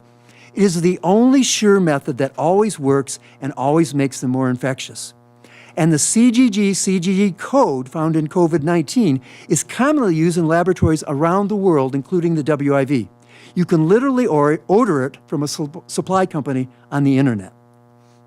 By the way, some virologists have said, well, but Dr. Quay, furin sites and codon dimers occur in 1 or more other of the 4 classes of coronaviruses, and with a process called recombination, a COVID-like virus could pick one up. This is wrong for 3 reasons based on well-known fundamental biology, probably college level. Because coronaviruses do exchange genetic material so easily, the very existence and stability of these 5 distinct groups is evidence from nature that there must be barriers for exchange of genetic material. I've spoken previously about the 1,000-year stability of the group of COVID that COVID belongs to. If recombination was easy, this group would have merged into the other 4 into a single group. 2 things stop recombination from happening. And this includes research by Dr. Dasick and Shi, by the way. First, recombination happens when one poor bat is infected with 2 different viruses, and during that co-infection, the genetic material gets exchanged. So here, the group of viruses that have furin sites and CGG dimers don't infect the same bat species as the COVID-like viruses that don't have furin sites. So the COVID viruses can only exchange genetic material within their group, the group that hasn't had a furin site or a CGG dimer for 1,000 years. Now, second, even if you force 2 different viruses into a cell in the laboratory, there are unique genetic sequences that are required for gene combination or recombination to occur. The hotspots where exchange can occur are different for each group and incompatible between the groups. In a clever use of this concept, Dr. Ralph Baric, a leading coronavirus scientist from North Carolina, once made a vaccine candidate that was resistant to recombination. He didn't want to recombine after he put it out in the world. He did this by using synthetic biology to change the hotspot gene sequences. Number 6, finally, SARS-CoV-2 was pre-adapted for human-to-human transmission from the very first patient. Specifically, the part of the virus that interacts with human cells was 99.5% optimized. When SARS-1 first jumped into humans, it had only 17% of the changes needed to cause an epidemic. As evidence of the relevance of this work, the UK strain, remember last fall, in the fall of 2020, that emerged and was more effective, was a change in one of those 17 few spots that hadn't been optimized at the beginning, N501Y.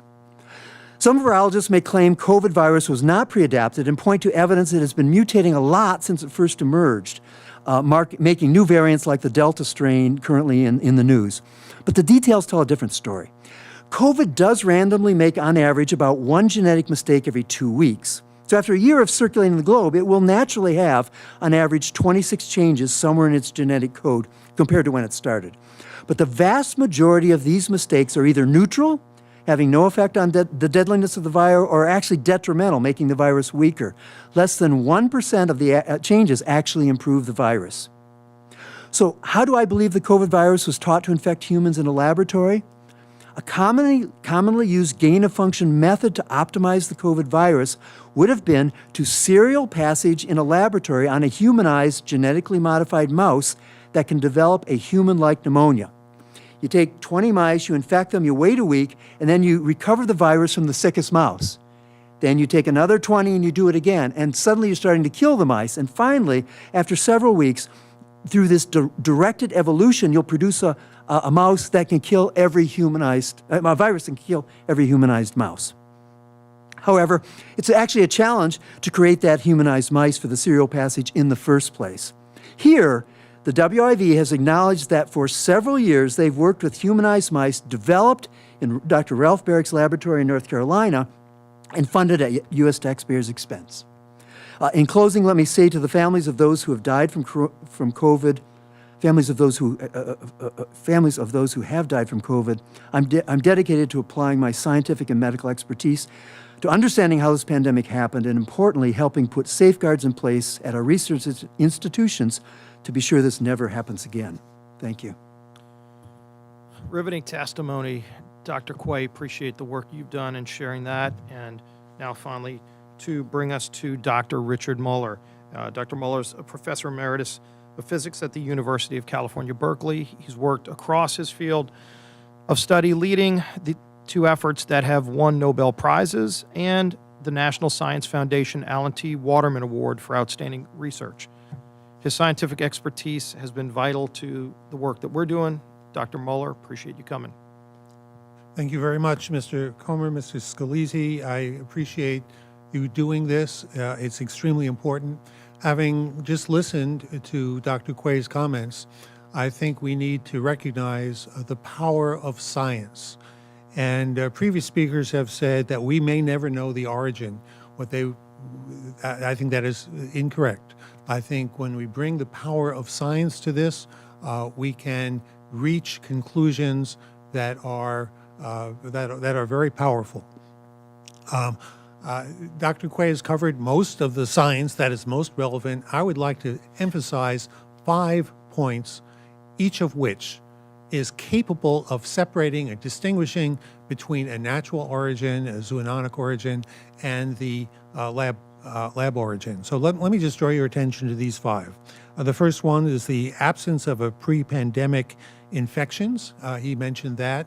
And with not over 9,000 samples taken in Wuhan, no pre-pandemic infections, that's unprecedented. That didn't happen with MERS, didn't happen with SARS, doesn't happen with other viruses. Unprecedented. It's very difficult to explain. Papers are being written trying to explain it, but those papers aren't evidence. They're what you do when you're stuck and the evidence disagrees with you. The absence of a host animal. If you look at the famous Lancelet article, one of the reasons they say you can dismiss these conspiracy theories of origin is because they explicitly say China has identified the host animal. They've identified the location, and they even praise China for its openness. This paper, The Lancet, does not read well when we look at it 16 months later. I recommend everybody reread it and see whether there's any value in that. Unprecedented genetic purity that Dr. Quaid talked about. Again, MERS, SARS, previous viruses don't have this, but it is exactly what you would expect if you've gone through gain of function.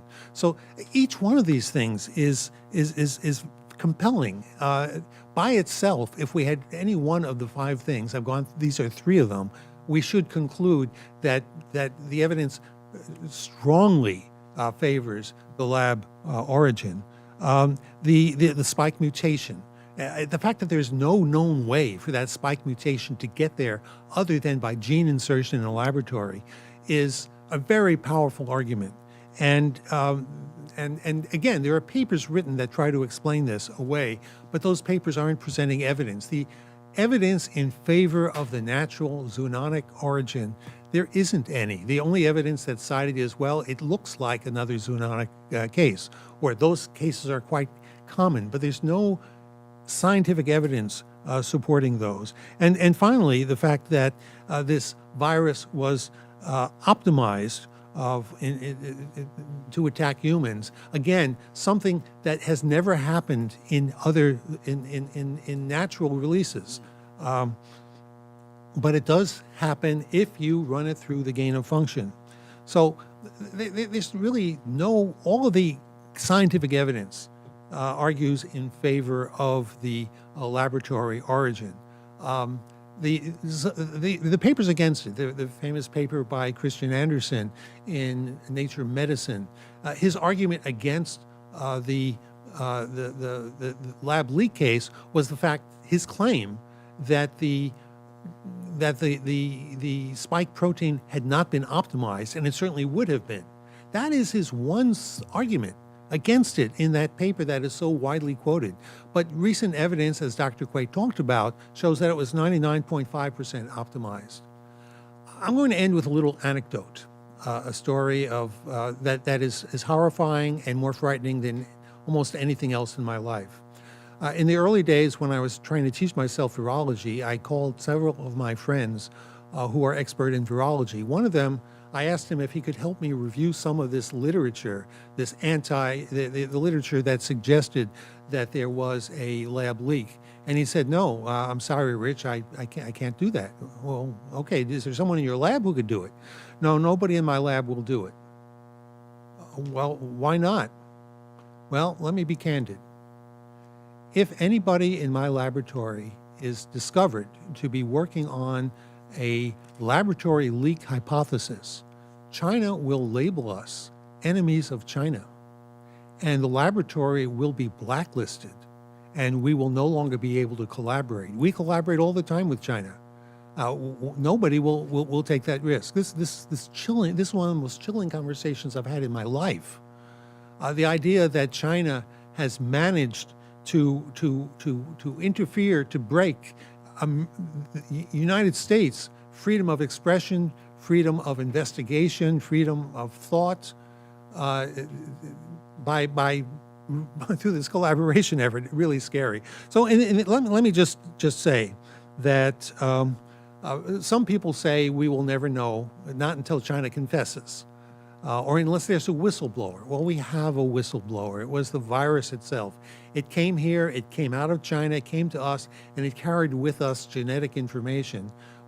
And there are, in my mind, 5 compelling sets of scientific evidence that allow us to reach this very strong conclusion that, yes, it was a laboratory leak. Thank you very much. Well, thank you, Dr. Moeller. And again, riveting testimony from all of you. Clearly, as we listen to the science, the data that you've presented, it raises even more questions. We're going to go into the first round of questions, and there is a vote going on the House floor, so you'll see members getting up, going, and coming back. But we're going to continue this because I think it's real important that we get as many questions answered as possible. Again, there are people who were invited who didn't come today, and kind of underscores the point that If there were subpoena powers, then we could have compelled more scientists to come. Why they didn't want to come is a mystery. All we're trying to do is get facts. If they have nothing to hide, they should be here, because this is a question everybody wants to know the answer to. People all across the country are not satisfied that, okay, we have a vaccine, but now as we're starting to get our economy opened again, shouldn't we find out how this happened? Shouldn't we get to the bottom of this to prevent it from happening again at the minimum? But if it was a lab leak, that raises serious questions. And so all of you have talked about not only the hypothesis of a lab leak, but in fact the near certainty that this was a lab leak. And so let's get into some of those facts. And the biggest facts that I've seen are, number one, with over 80,000 animals tested, maybe the largest testing that's been done for a virus like this. Not a single animal has been found. You've talked about what gain of function research can do to ultimately expedite and make this a virus that's much more invasive to cause damage to people, to be spread at a level where it looks like it has been around a lot longer, maybe over a decade. And so I guess if I could start with you, Dr. Girard, when you look at all of this evidence, do we know if there are any scientists in America who were in communication with any of the scientists at the Wuhan lab who may be able to shed a little more light of what happened and how could this kind of leak occur? So thank you for the question. I personally was not in communication with anyone there. I think it's very likely that Dr. Fauci was, because they were NIAID recipients directly or indirectly, but that's the reason why you need to ask him that question.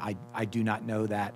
I think it's probably likely that Bob Redfield, who had extensive ties and I know was on the phone 24/7 for weeks trying to get information from China and the WHO, might have had those, but I don't know that for certain, and I certainly didn't have communication with them. And how could a leak like this occur? We've seen with SARS, there have been other problems with labs and maybe the safety of this Wuhan lab. Well, I think it's been pointed raised. out that lab leaks are not uncommon. The last, I believe, 6 deaths from SARS were all from lab leaks. There was a lab leak of smallpox. It's widely assessed that the 1978 pandemic of influenza was probably due to a lab leak. So lab leaks occur even under the best of circumstances because these viruses are adapted to be highly infectious, so that only a few viral particles could cause an infection. And particularly with this virus, with so much asymptomatic spread, a person could have spread it to dozens or hundreds or thousands of people before any symptom actually arose. And we do have troubling reports that were from the State Department and other agencies of potential work being done at a much lower level of biosafety than should have been done at this level. So lab leaks are not uncommon at all. These are incredibly dangerous microbes that are highly infectious and evolved to be that way. So the fact that there would be a lab leak, particularly where there has been issues of biosafety, does not surprise me and would not surprise any honest scientist in this country. Dr. Asher, you had given a few specific recommendations. One of those was stop funding the CCP research into biological weapons, biologics in general, because of this, unfortunately, this obfuscation. I mean, we've seen the Communist Chinese Party covering up information, maybe destroying evidence, corrupting the World Health Organization. How long has this been a concern? And clearly this is something we need to address sooner rather than later, but if you can talk more about briefly, I've been worried about this. I was a senior advisor for East Asian Pacific Affairs under the Bush administration at State, and then went on to run our programs against North Korea and the AQCON network, really financially and some of our other things. And, but on China, it's been, as an Asia hand for since 34 years of my life, I've been shocked at the sort of lack of cognizance in our scientific community, and I am deeply involved with our scientific community as a venture capitalist separate from the Hudson Institute, mostly in biotech.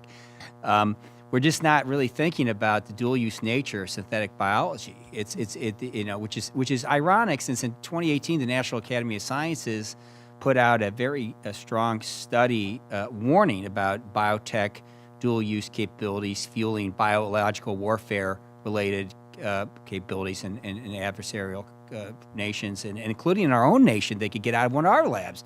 So, we're at a stage here, which the scientists can talk about better than me, where you can do things with biology that can create essentially a weapon as a gain-of-function experiment. And if it gets out of a lab and you don't stop it, like happened in China, it becomes a weapon.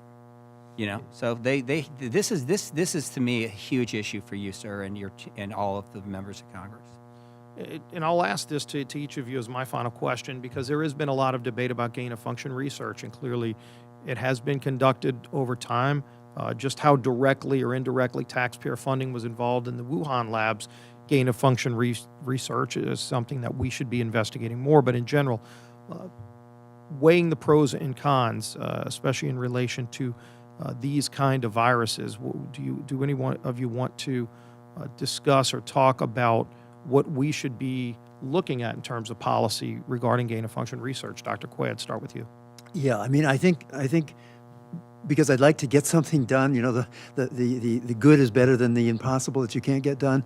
I would strongly recommend that gain-of-function research be placed under the infrastructure of the Institutional Review Board, so that any federal funding of gain-of-function research the pros and cons of that research has to be presented to an independent, a party of lay people from the community where the laboratory is, and they get to decide if this sounds too dangerous. I think one of the things we saw here was that the gain-of-function research at the Wuhan Institute of Virology was set up to be reviewed inside the NIH, and it was never sent to them to look at. So we've proven that the current structure fails, but as someone who's invented 7 drugs and worked with IRBs, 30 different clinical trials, they're very good at balancing risk to the humans and safety. I can't do one study in clinical trials without an IRB, and we have 200 million people infected here with no oversight. And Dr. Giroir. I certainly Dr. Muller. support local review, but the national level federal review has to be overhauled. Number one, how do we know that any gain-of-function research or something that could be interpreted actually gets into the P3 NIH process? And we saw from the emails that there were no coronavirus work that actually got into the process, so there's an intake issue. Number two, there's a transparency issue. Who is reviewing it? What are their conflicts of interest? What are the criteria that they have that allow or disallow? And again, I do agree that this can't just be scientists who work in infectious diseases. They are not experts in national security. They're not experts in ethical considerations. It has to be transparent. It has to be multidisciplinary, and somebody needs to be accountable. That means either the head of that institute or the head of the NIH needs to sign on the dotted line, and it must be transparent to Congress. I would say that in addition to the local review, which would be a second level. Dr. Muller, I think. Yeah, I'm not that concerned about gain-of-function research in the United States. I think that some legislation could take care of that. The issue is, what do we do about China? What do we do about terrorist groups? What we need here is a strengthening of the Biological Warfare Convention, something that demands that we have access to these laboratories and see what's going on. We could cut out all gain-of-function research in the United States. It would do no good if the Wuhan Institute of Virology just closes its doors, doesn't let anybody see what it's doing, and continues on. So we need to have sanctions that will demand that China and other countries be open and accessible, and their data be transparent. Very important recommendations. Thank you. Now, Mr. Comer. Thank you, Ranking Member Scalise. Dr. Asher, a story came out last week that the NIH confirmed. The Chinese scientists asked them to eliminate gene sequences of early COVID-19 cases just 3 months after sending them. Dr. Asher, isn't it true that the best chance to understand a virus is to analyze the gene sequence as close to patient zero as possible? Well, rather than I answer that, I'd like to defer, if it's okay, Representative Comer, to Dr. Quay as a scientist, that I could answer some other aspect. Yeah, the elimination of that particular database was irresponsible, or yeah. And they gave no basis for doing so. It's very disappointing. What we found from that database was that actually the PLA patient that I identified is not the genetically earliest, but they were about 6 weeks earlier and before the Hunan market. But there could be so much additional information if additional files were found. So initially, it was claimed without any evidence that there was no possible way the virus came from the lab. We've been through that many times thus far. In fact, anyone who asserted this so-called lab leak theory was labeled a conspiracy theorist, or even by Nancy Pelosi, a racist. So, Dr. Quay, both your testimony and Dr. Mueller's testimony outlined several key pieces of evidence which favor the idea this virus came from a lab rather than zoonotic origins. Dr. Quay, can you give us more information about the behavior and sequencing of prior coronavirus epidemics like SARS and MERS? Well, I can, and just a personal comment on the racist. My wife is Chinese, so, and my children then are half Chinese. So with respect to the SARS-1 and MERS and SARS-CoV-2, I think one of the things you need to, you always want to be able to quantify gain of function. I think the best way to quantify it is SARS-1 is natural and about 5,000 people were infected. MERS was natural and about 7,000 people were affected. SARS-2 is not natural and we're at, 200 million and counting, and probably asymptomatic over 1 billion. That's kind of the relative power that you should think about with what we're doing with this. And so sequence data is absolutely critical. I mean, there's additional fingerprints inside SARS-CoV-2. For example, there's 4 signals that I'm looking at, which one of them is an area where it looks like it's designed to kill cells more easily. One area looks like it's designed to plug up a hole in the nucleus to prevent interferon from coming out. Why is that important? Because then you're asymptomatic. You don't sweat and get a fever from the virus, you get it from the interferon. One site looks like the spike protein was actually humanized so that the immune system wouldn't recognize it, to make it even harder to make a vaccine against it. And of course, we have the furin site, which makes it highly infective. So we are missing much sequencing data that the Chinese could have been doing. I'm sorry, one last comment is that there are certain machines that provide a great deal of sequencing data that's very valuable, and then there's machines that give you just the sequence and nothing else. And China instructed all of their laboratories around April to only use the machines that give you just the sequence and know what's called metadata. And that's really frustrating because the metadata, as I'll be showing next week from the Wuhan Institute of Virology, contains Nipah virus and Japanese encephalitis virus and many other things. Well, just a couple of more things, Dr. Quay, I want to make sure I'm correct on. We do not have any evidence that COVID-19 infected any humans and mutated prior to developing the ability to transmit from human to human, right? That is correct. What does the fact that the virus was optimized for human-to-human transmission tell us about the origins of the virus? Well, again, a natural zoonosis has 2 processes. It jumps into humans, but it can't do very well. It makes one person sick, or maybe they don't even know they're sick. They have antibodies against it, but then it's building up its repertoire. It's learning how to infect humans, and then finally this takes a year to 18 months. Right. So here it was human to human from the get-go. It just very good. Yeah, and that simply indicates gain of function. That's what it implies. Yeah. The fact that it was human from the get-go implies gain of function. There's no way that we know that could happen in nature. Which would mean it could only be in the lab, not from That's animal right. to human. Well, yes, Dr. Anderson predicted that there would be a lot of pre-epidemic blood samples because it was so adapted to humans. So when you got 0 out of 10,000.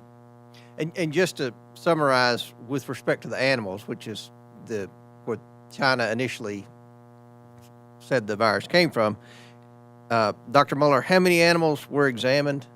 There were 80,000. 80,000 animals were examined. But there was a set of animals that was never examined, was the humanized mice in the Wuhan Institute of Virology. Ah, very good. Very good point. Of those 80,000, how many were found to be carrying the disease? 0. Zero. This is unprecedented because for SARS, in which a much weaker, smaller effort was made, they found the animal within 3 months. For MERS, in which it was very well hidden in camels, and also a very low effort made, they found it in 9 months. This was a tremendous effort to examine 80,000 animals, from farm animals to wild animals to everything you can imagine, except, as I point out, the animals in the lab, and having zero. If I can't imagine that the signers of the Lancet article would have written the same letter if they had known this. That's amazing. Thank you. I yield back. Thank you. Now let's go to Mr. Jordan. Thank you, Mr. Chairman. Dr. Giroir, I want to dissect this one email that came from Dr. Auchincloss back to Dr. Fauci. Dr. Auchincloss, again, just to refresh, is Dr. Fauci's top deputy. So this is the email on Saturday, February 1st at 11:47 in the morning. It's in response to the one that Dr. Fauci sent in the middle of the night saying, hey, we got important things. I got to talk to you. Keep your phone on. You're going to have tasks to do, et cetera. So he gets back to him. The email says, the paper you sent me says the experiments were performed. Again, the paper is about gain-of-function research at the Wuhan lab. Before the gain-of-function pause, but have since been reviewed and approved by NIH. Not sure what that means, since Emily is sure that no coronavirus work has gone through the P3 framework. She will determine if we have any to ties this work abroad. Dr. Giroir, are you part of when you were in the government, were you part of the P3 framework? I was not. How does the P3 framework, my understanding it's an oversight board that is there to decide if you are in fact going to fund any gain-of-function research. Is that right? That's what the intent is, but how it works, how research gets taken into that, it's unbelievable to me that coronavirus work would not get even into the process. If you look at the abstract from the latest grant that was done to EcoHealth, it talks about using protein sequence data, infectious clone technology, in vitro and in vivo infection experiments. This is all gain of function. How this could not get into the P3 process is unbelievable. And once it does, how does it work? So who's on it? How do you judge? Let's just back up for a second. I should have done this earlier. There was a pause in any gain-of-function research. My understanding was the pause was in 2014. And so for a few years, we didn't fund any of it, right? I don't know why I think there's a fundamental question if we should be funding it at all. But we were funding it, paused 2014, was restarted a few years later, but under the premise that if we're going to restart it, we're going to set up this P3 framework, this oversight body, this oversight function that people will have to look at this closely, or a second look or whatever, some oversight look before it gets funded. Who determines, now in the P3 framework, during this time, so when it was restarted, who determines what goes in front of the P3 framework or the P3 board? Who makes that determination? I am sorry, I don't know that, and I don't think anybody knows that about out of the hundreds or thousands of grants, who picks which ones go and not. And if there were truly no coronavirus work that got there, you have an intake problem. That means dozens, hundreds of. Well, someone's got to be responsible. Who heads NIH? Well, ultimately the buck stops with Dr. Collins, who's the NIH director. And Dr. Fauci, he makes decisions on this? Dr. Fauci on NIAID. They are the directors. Ultimately, they are the responsible individuals. So in the end, the people responsible for this, who are supposed to decide if a grant proposal is going to go in front of the P3 framework board process or not, is ultimately Dr. Collins and Dr. Fauci. Is that right? They run the institutes, they run the NIH, the buck stops there. Yeah. That's correct. Okay. I think, Dr. Quay, you were getting ready to say something? Well, yes, the moratorium started in 2014. It was taken away in May 2017.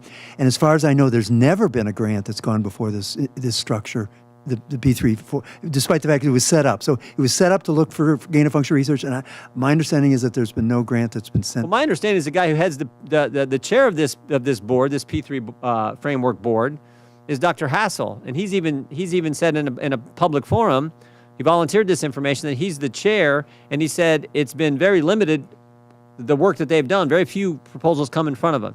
But I think maybe the big takeaway for us today is the people responsible for making these decisions, Dr. Collins, Dr. Fauci, we invited them, they wouldn't come. And then the guy who chairs the board, Dr. Hassel, we invited him, and he wouldn't come. I think there's something there. Do you think? Well, let me do this question first. Dr. Muller, you raised something. Well, let me go back. Dr. Giroir, why don't you think they're here? Why wouldn't they come? Dr. Fauci and Dr. Collins and Mr. Hassel. You know, I don't know. I know Tony and I know Francis pretty well. I can't imagine a reason, because this is a worldwide pandemic in which millions of people have died. It may have been a result of a lab leak. There will be other, and we think highly likely it is, there will be other pandemics in the future. And if there's something we need, not just Congress, and I know you need it, but the American people in the world needs it, is truth and transparency and openness and trust. And when public officials who are supposed to have our trust don't show up to members of Congress, I think that's a problem. He showed up everywhere for a year and a half. I mean, you couldn't go a day. You couldn't go a day and not see Dr. Fauci somewhere. He was everywhere. I mean, he's like man of the millennial or whatever time declared him. I mean, he was everywhere. And now when we have emails that he's sending out at 12 and 2 in the morning, and we have this gain of function that didn't go through the process it's supposed to go through, and we have all this evidence, suddenly you can't find him.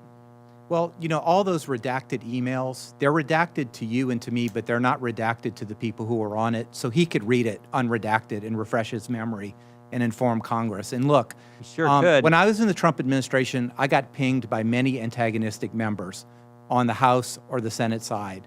100% of time, I answered questions. I came to everything because I felt it was my duty as a public servant. We appreciate that. To try to be open to everyone, and you know that. Yeah, this is I've not the testified first time many you've times. So testified. I You've would testified many encourage times. We appreciate my that. former colleagues to be open and transparent and provide that type of honesty, transparency, and trust to the American people. I want to go one. If the chairman will indulge, I want to do one more to Mr. Giroir. Then I do want to come to you, Dr. Mueller. Dr. Giroir, Admiral, in your testimony, your written testimony in Perspective 4, you said this: investigation of the origins of COVID-19 and the regulation of gain-of-function research cannot be left to scientists alone, many of whom have serious conflicts of interest. I think that is obvious. I mean, that's in the 4 emails I showed that took place in a 13-hour time span. I think that is clear just from those 4 emails, the conflicts of interest. But I wanted to give you a little chance to expound on that and expand on that, if you could. So I just thought it needed to be said. I have the highest respect for scientists and physicians and for people who have developed so many things that are saving lives and curing disease. But scientists are like everybody else. They're people. They have conflicts of interest, and we should be very open about that. That we sort of have a little quote that we can't hide behind our white coats of self-righteousness, that we have hundreds of thousands of dollars in salaries and millions of dollars at stake. And this needs to be, in reputations, I think, is very, very important among an generally anti-Republican scientific community. So these need to be explicitly talked If about. I could just do one follow-up to that. Does it concern you that conference call I referenced in my opening statement, that conference call between, there was only one person from our government on there and all these others were scientists who were getting our American taxpayers' money? Does that concern you, that call, the way that took place? It's not sort of a smoking gun concern to me, but what would be a concern to me is that wasn't specifically relayed to Dr. Cadillac or the Secretary of HHS or anybody on the task to you. force immediately, or to me. That really should have been done. This was very important. And we say that it doesn't matter whether it was in the lab or not, but that's not necessarily true. If we would have known it were a lab-derived bug, for which they probably had years of work, it might have appreciably helped our countermeasures, how we go about understanding whether it could be asymptomatic or not. So this was critical, and I think that email, all that blacked out spots needs to be, maybe we don't need to know it, but Congress needs to know it and understand it. Sure do. Okay, finally, if I could, thank you, Mr. Chairman, for your indulgence. Dr. Mueller, in the close of your opening statement, you said that people were afraid. You talked to people in the research community, in your community, who were afraid to be doing any research that might expose the truth that this came from a lab because they were concerned about getting blackballed from China. Is that right? You said something to that effect? That's pretty close. I'm not sure that they were convinced they didn't want to be involved in that kind of investigation. Whether how that investigation would turn out, they weren't sure. But yes, there were other reasons too. When people learned I was going to come here, I live in Berkeley. I get lots of advice. I get advice not only from my friends and colleagues in Berkeley, but I get advice from all around the country. Yeah. Not one person of all my friends and advisors thought I should come to this committee. So The reason was because it was Republicans.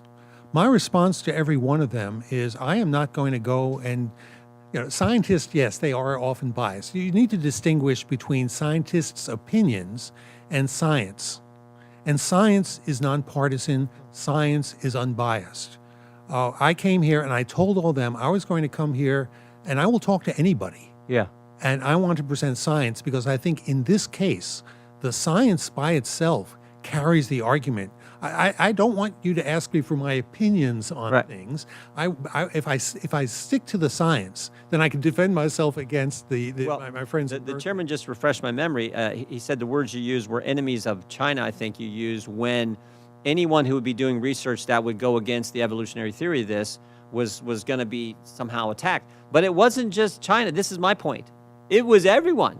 Dr. Fauci was against doing that. The media was against. If you did that, big tech went against. Everyone went against the people who were actually, as it turns out, focusing on the truth.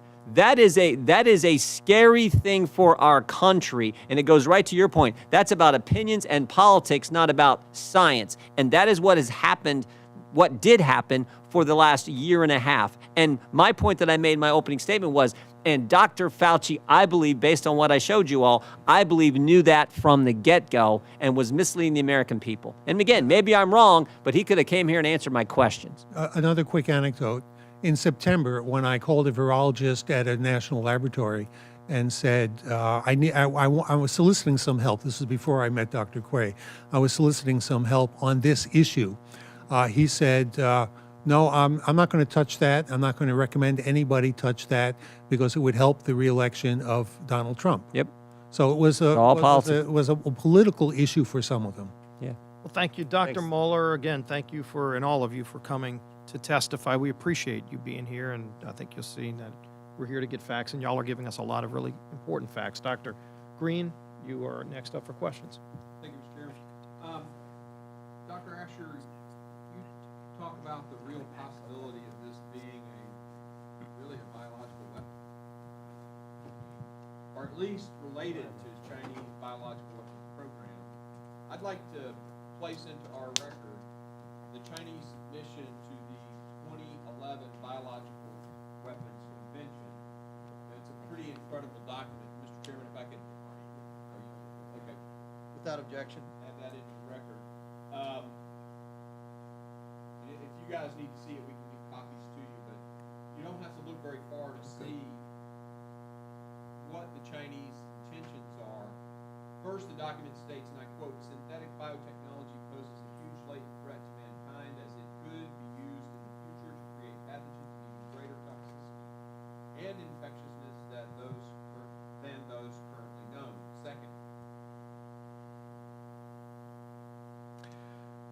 Second, the document states the sequencing of pathogen DNA can also be used to synthesize new pathogens, causing traditional means of dealing with infectious disease to fail and rendering the prevention and control of such disease even harder. Third, the document states, quote, study of systems biology in the body can also create the potential for biological weapons based on genetic differences between races, end quote.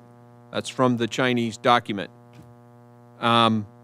Fourth, the document states drugs can be administered through aerosolized inhalation, which can benefit in recuing recipient noncompliance, effectively spreading pathogens and disease-causing genes, end quote. Fifth, the document states, quote, foreign genes or viruses can be introduced into the target population asymptomatically, enabling a biological weapon attack to be mounted covertly. Almost every troubling aspect of COVID-19 is discussed in this very document.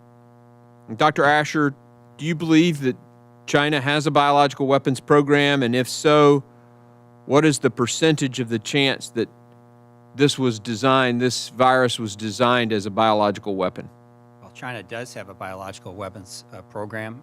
It does involve synthetic biology and gain-of-function technologies, which is why it was particularly distressing to learn that we were providing material aid through financial assistance, scientific knowledge transfer, as well as just complicity to the Chinese communist effort that was centered around the People's Liberation Army. And this is not really a secret. The Chinese have been talking about this for years.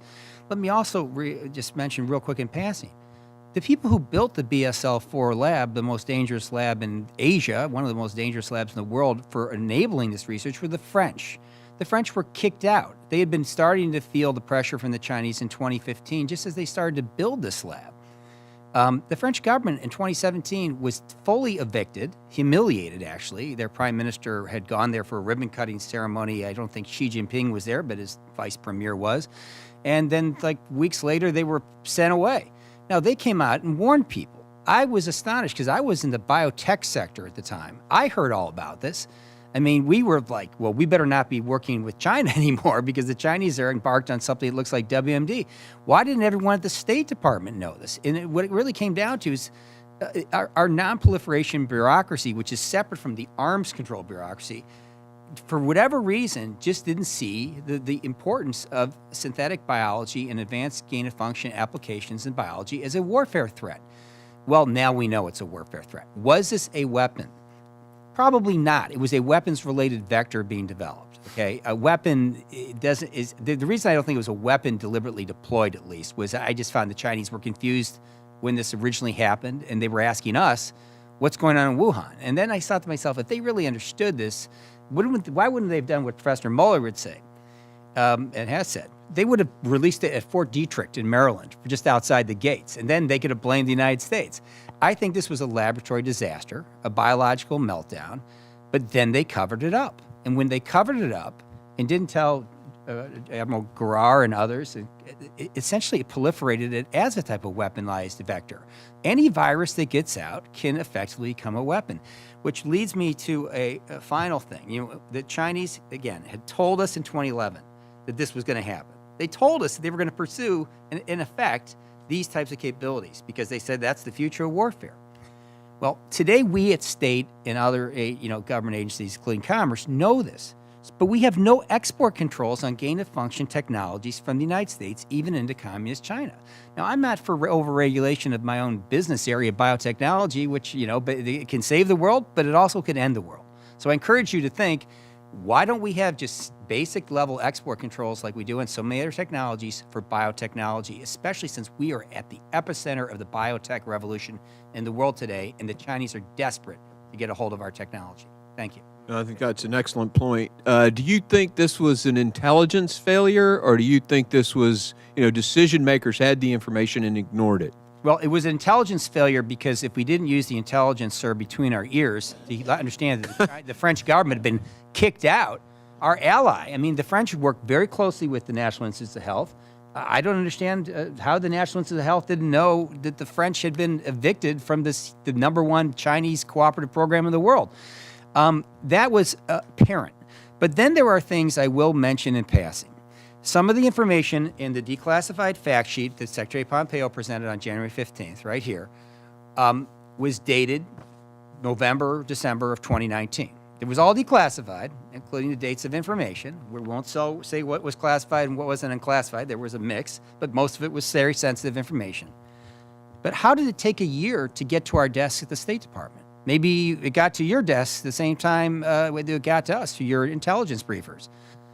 I was sort of shocked. It sort of reminded me of having been a senior official at state before and after 9/11. I said, we learned in ex post facto, 2020 hindsight, that we knew somehow in our SUM system that this might happen. Well, part of it is just policymakers themselves. We didn't emphasize the threat of biotechnology. So, I don't blame our intelligence community. I don't want to hold them to the fire unduly. We didn't tell them this could happen, and we should put this at toward the top of the WMD priorities, not toward the bottom. Because Dr. Mueller, one of the great experts on nuclear war in the world, will tell you that it's probably a lot more probable that we'll have a bio war. It's a lot cheaper And Dr. Quay has even done some estimates on what a bio-war would cost versus a nuclear war. It's pretty cheap, pretty effective, and I'm more worried now, not just about China, but about every terrorist crackpot that I've dealt with in the world over the last 30 years coming out of the shadows and trying to get a hold of U.S. technology to program these things on bioreactors on a desktop. So, That stuff's so available. if I may to just, I spent much of my career in biological warfare defense, both at DARPA and at DTRA, the Threat Reduction Advisory Committee. And I want to just emphasize that I agree with everything Dr. Asher said. Export controls, but I do want to raise another dirty little secret that really needs to be looked at by Congress, and that those export controls should also include Americans' DNA sequences. This is a really vital piece in general. Even the NIH often exports gene sequencing for many of our people to China. China absolutely keeps databases on what in our genes, what are our susceptibilities, is there a possibility of ethnic weapons? However, China does not allow any sequences of Chinese out of their country. There's a reason for that. So again, I don't want to steal your thunder, Dr. Asher, but it's not just technology, but it's information, and genetic information is really critical. And the last thing, Dr. Green, just sorry to interrupt, but the one area you didn't mention, which is the scariest, not that you didn't read it, I mean, it's so terrifying, I can't even process it. In the Chinese Declaration of 2011, they talked about, to the Biological Weapons Convention, they talked about systems biology further revealing population-specific genetic markers that can yield an improvement in levels of human health, but also can create the potential for biological weapons based on genetic differences between races. Once hostile elements grasp a difference between different ethnic groups harbor intrinsically different genetic susceptibilities to particular pathogens, they can put that knowledge into practice and create genetic weapons targeted at a racial group with a particular susceptibility. I am certainly not a racist, but and I've spent my life in Asia. But to hear the Chinese communists talk about ethno-targeting to the Biological Weapons Convention is pretty scary. Thank you. Shifting gears a little bit, Dr. Garar, you mentioned in some of your testimony earlier, and we've all talked about this, conflicts of interest thing.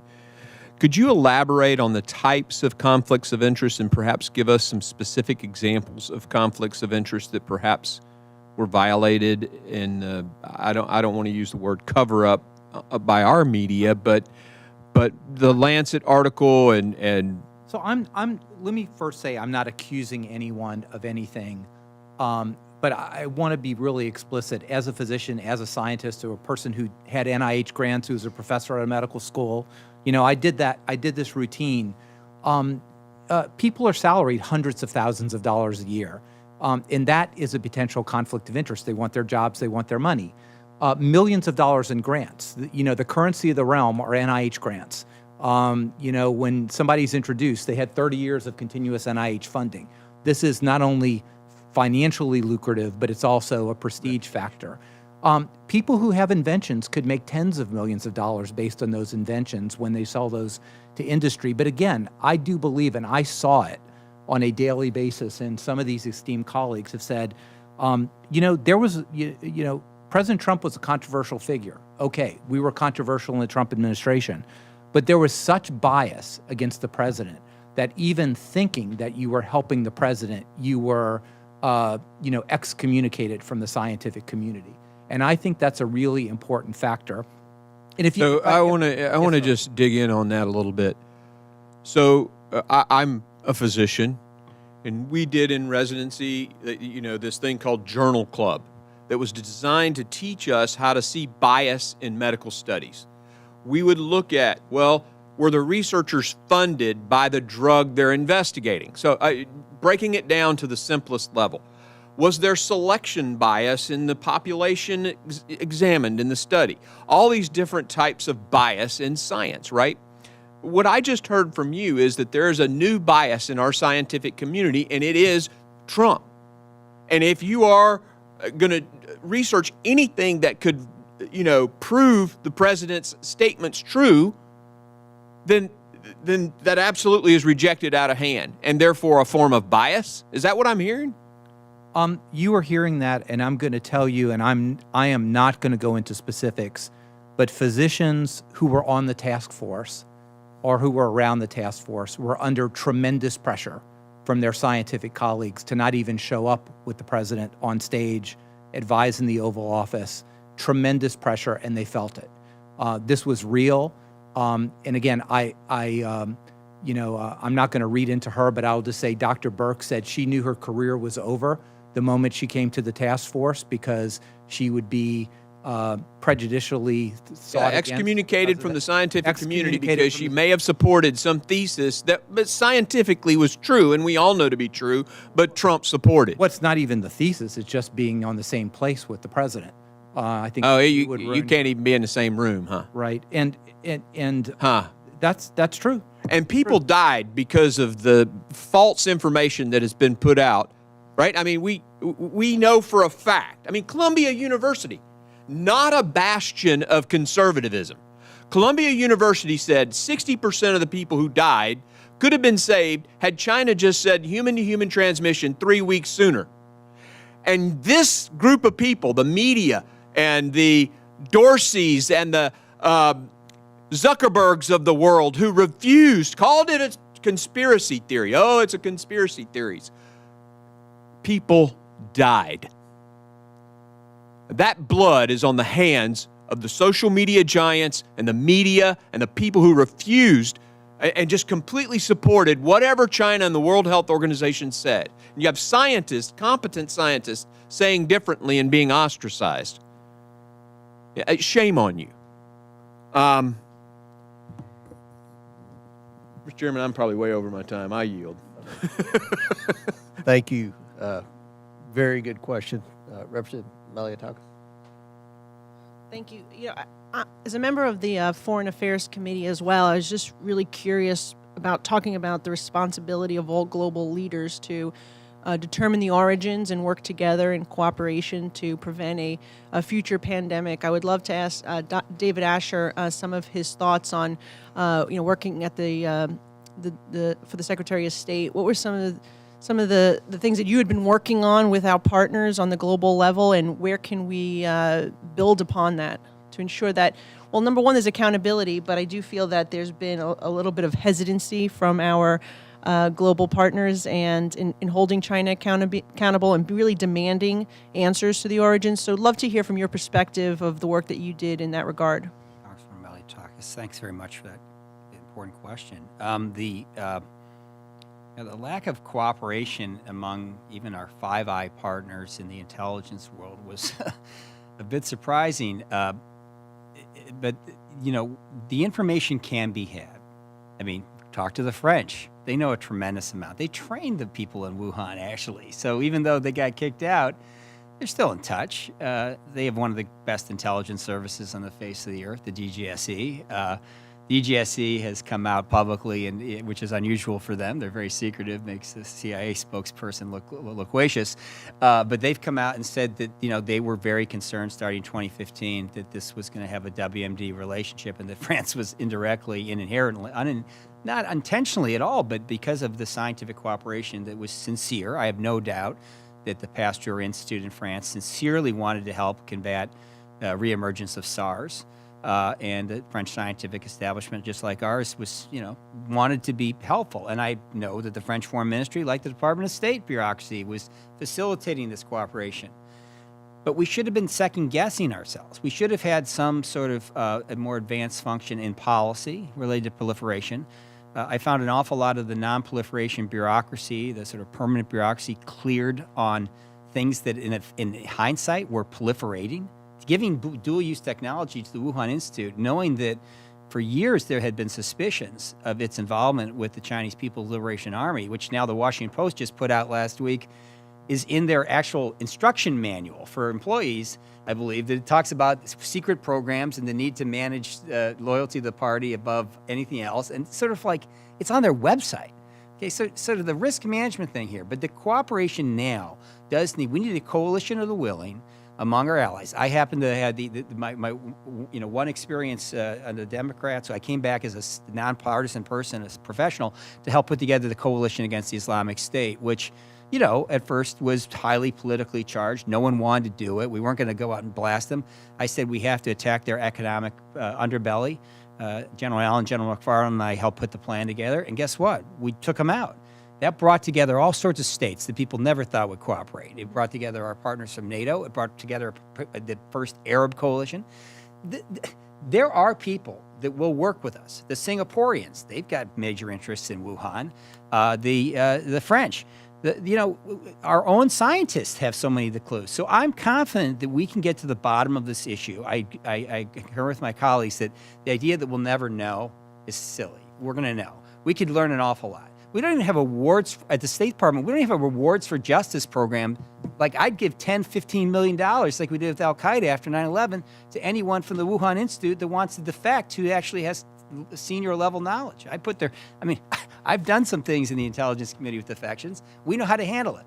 We'll get to the bottom of this. The problem is when we do, including with our partners, we're going to be scared out of our minds about what it entails. That's what I fear.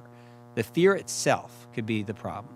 Is that why you believe that the president and Nancy Pelosi, Dr. Fauci, that they just refuse to truly investigate this, to allow the select subcommittee to hold hearings? I mean, what's going on with, not to put you in a... Well, I'm going to give the president a bit of, I used to sometimes sit on the Amtrak with a guy. He was always fine to me. But you know what? The world changes when you get into that world he's in. But he's done the right thing in enabling the intelligence community to try to actually work with the national laboratories to get to the bottom of this. We are, in fact, actually seeing some of the Democrats, but not with you in the room. Some of them are asking questions and asking for our expertise. So as much as, this is a politically charged environment, on the Senate side, at least, we're all going over to do a briefing on foreign relations. They at least seem mentioned in the staff level, bipartisan. So, I have hope as a personal, as an independent American citizen. However, the reality is we're going to have to be very organized. That's why the idea that Representative Gallagher put forward about this commission, a 9/11-like commission. This is, 9/11 was terrible. It's the 20th anniversary. We can't forget. I spent so many years in the war on terror fighting it, and we're still fighting it, despite what people say. But this war, we need to do something to stop the war of the future in synthetic biology and gain-of-function technology, because it's going to kill. It could kill every one of us. There's much worse types of diseases that could be manufactured. Something called a prion that our doctor can tell you about. Causes Alzheimer's and Lewy body dementia. There's no way to stop it. So some terrorists, we've seen Al-Qaeda research this. So there's so many things that could get worse and that have been public. I think we just got to get organized, and you can help. And I hope that there'll be a new comedy in the wake of this, between both parties, and you can get to work with the... I have one more question. I know, Dr. Quay, you want to weigh in? Yeah, I haven't talked about the thing that keeps me up at night the most. So we've talked a lot about China and what its capabilities are and what BSI-4 labs are and BSI-3 and that sort of thing. And they're very expensive and they're complicated and there's a lot of equipment and fancy things. But there was a paper in February of 2020, 30 scientists from Switzerland, they're probably all under 30 in their tennis shoes, and using kitchen equipment, not BSI-2, 3, or 4, kitchen equipment, they were able to order the pieces of SARS-CoV-2 from a supply company, 8 different pieces, and in baker's yeast, the stuff you use in your kitchen to make French dough bread on Saturdays, they were able to recover, they were able to put these 8 pieces together inside the sourdough yeast and get it to express SARS-CoV-2. So that scares you a little bit, and then you look at how many times that has been downloaded, and that paper has been downloaded 118,000 times. And I would like someone to look to see if any terrorists watch lists are on that download list. Appreciate you sharing that. That's certainly scary. One last question, just because I want to focus more on the World Health Organization. If I am concerned about re-entry into the World Health Organization without using leverage to be able to try to get their cooperation in a more formal investigation. I feel that some of the most outrageous actions taken by the WHO and the CCP are that the CCP was given full veto power over inclusion of American scientists. The CCP vetoed the 3 Americans put forward by HHS. The only American accepted was the CEO of EcoHealth, which was interesting since they've historically funded the Wuhan Institute. The CCP designed the mission's itinerary and refused access to Chinese scientists and raw data. And at the behest of the CCP, the WHO altered their mission to include far-fetched origin claims like shipped frozen food. The CCP was given full power to edit and alter the final report. What should we be doing as a nation with regards to holding WHO accountable, being that we are the largest funder of WHO and we deserve to be, treated with respect, not played for fools. And what should we be doing with our partners that you made very important comments, and I'm not really sure how much of this came out, and I do want to get it on the record. Our ambassador Bremberg had a personal conversation and meeting with Director General Tedros as well as Mike Ryan, and they told Ambassador Bremberg that we should submit names for the WHO investigation committee. That got relayed back to me through our Office of Global Affairs. We picked 3 scientists. They were not political. They were career, one from the FDA, one from the CDC, one from the NIH, impeccable credentials. We didn't do a political biopsy on them, had no idea what they were from, recommended them to the WHO through all the official channels, and crickets. Not one word back about the recommendations, and they picked Dr. Daszak. And I wanted to get that particularly on the record because we went out of our way to pick people who could not be argued to be political or have a bone to pick in any way, just to try to get the truth. Point number 2, the president, whether we would have withdrawn from the WHO or not eventually, I don't know, but you don't give up all your chips while you're trying to get the WHO to change. And again, I would refer you, and happy to put in the record, the roadmap for change that came from, delivered by me to the WHO Executive Board, delivered by Ambassador Bremberg to Tedros, that was brought together by HHS, the NSC, Department of State. Now, it will never be a perfect organization because it's beholden to its members and it has to have a member agreement to go do things. But there are things to strengthen it. It's outlined by the Trump administration. It was almost exactly mimicked by France and Germany. They didn't sign on to our paper because they didn't want to sign on to the U.S. at the time, but it had almost the exact same language. This is a good place to start. Sounds like Dr. Daszak is somebody who should come before our select subcommittee in the near future, and we hope that the majority will bring him in. Thank you. All right. Thank you, Ms. Nelitakis. Now let's go to Dr. Miller-Meeks. Well, thank you very much. And first of all, let me again thank Ranking Member Scalise and Comers for putting this select subcommittee together. Your testimony is critically important, and it is a shame that our colleagues on the other side of the aisle are not here. This is not a partisan issue. This is not an American issue. This is a world issue. It is of critical importance. And your courage to be able to testify today and bring forward the information you're bringing forward, I am extremely grateful for that. And as both a physician and a director of public health, I can tell you, Dr. Garrar, that the things that you're talking about as conflicts of interest, even as educated as we are, we're still susceptible to peer pressure. We're susceptible to the desire to be published, to be lauded by our peers, to present at conferences, and all of these things are a type of a pressure and conflict of interest, as you said. Even at universities where I've been on faculty, we were at the point where we could no longer accept a PIN from a drug company because it would be a conflict of interest in prescribing a medication. And I can say I've never prescribed a medication because I got a PIN. So what you're talking about is extraordinarily sobering. And it's not just that 600,000 Americans have died of COVID-19. We forget, or we haven't mentioned, the millions worldwide.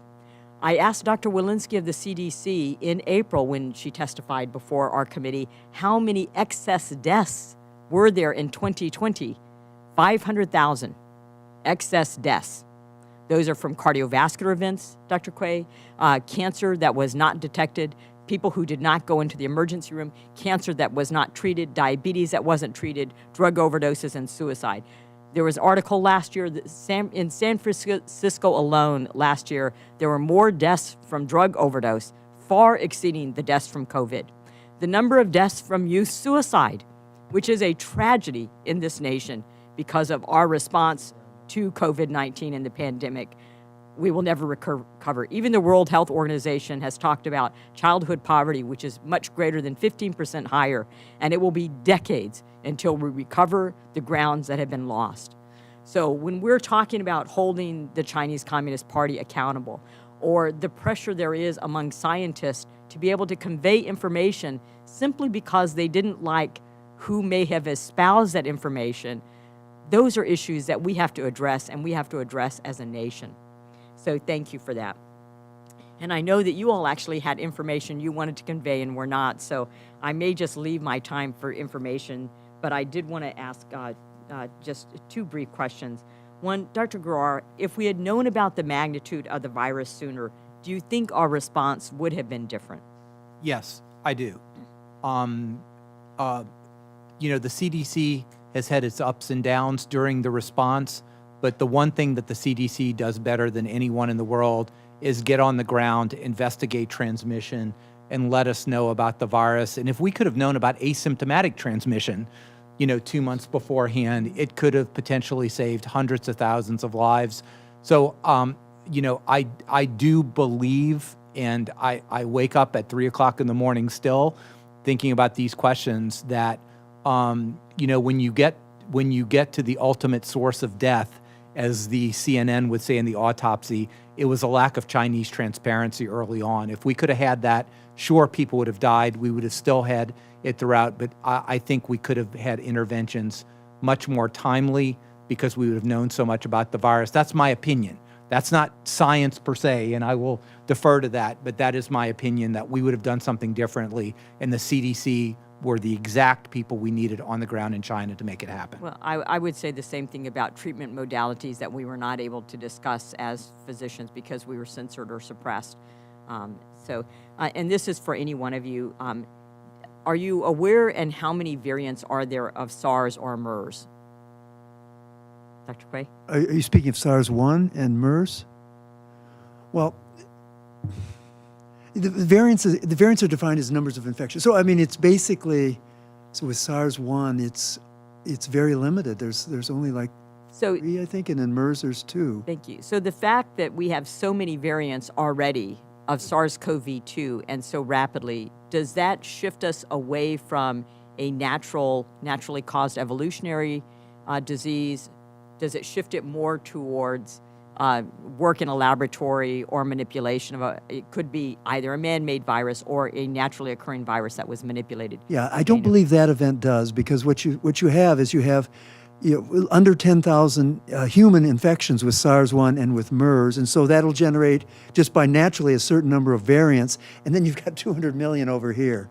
I want to just comment on something that he said that I think really needs to be amplified, though, is it was important to know a human-to-human spread early, and that would have been especially useful. But I have to tell you that the concept of asymptomatic spread, which was very unknown and which I believe may be part of ORF7 modifications that occurred in the virus to make it more asymptomatic, is the real, to me, is that is the cornerstone of having saved so many lives, if we'd known about that. Could there have been genetic manipulation to make it more transmissible or the Wuhan Institute of Virology has published age? paper between 2015 and 2018. I don't remember the exact year, but they published papers on playing around with ORF7, changing it to see how the interferon response was. And I think they had like 3 or 4 different high interferon, low interferon, no interferon, and this was done in another backbone. But they did that work. They did suppression of the antigens on the spike protein. They did ORF8 to show who they could kill and who they couldn't in other viruses. And so all these pieces are in SARS-CoV-2 as well. And given the information that you all have revealed today about, basic levels, exporting our biotechnology, are you concerned about the president being willing to give up the intellectual property protections for the vaccines? Okay, conflict of interest. 87 patents and 7 drugs I've invented. So I like patents. But then on just if I can beyond that, yeah, I think so. I mean, I think because we're willing to throw around so much money here, there's probably another way to do it without breaking something that was in the Constitution we started with and has worked pretty well. I actually teach a course where patents are the foundation of America's success because one family like mine in the 1800s got to make fruit crates for 2 generations, and then they gave it away. And so everything you see around here was patented at one point in time, and it's an incredible engine of commerce. Dr. Mueller, did you want to add something to that?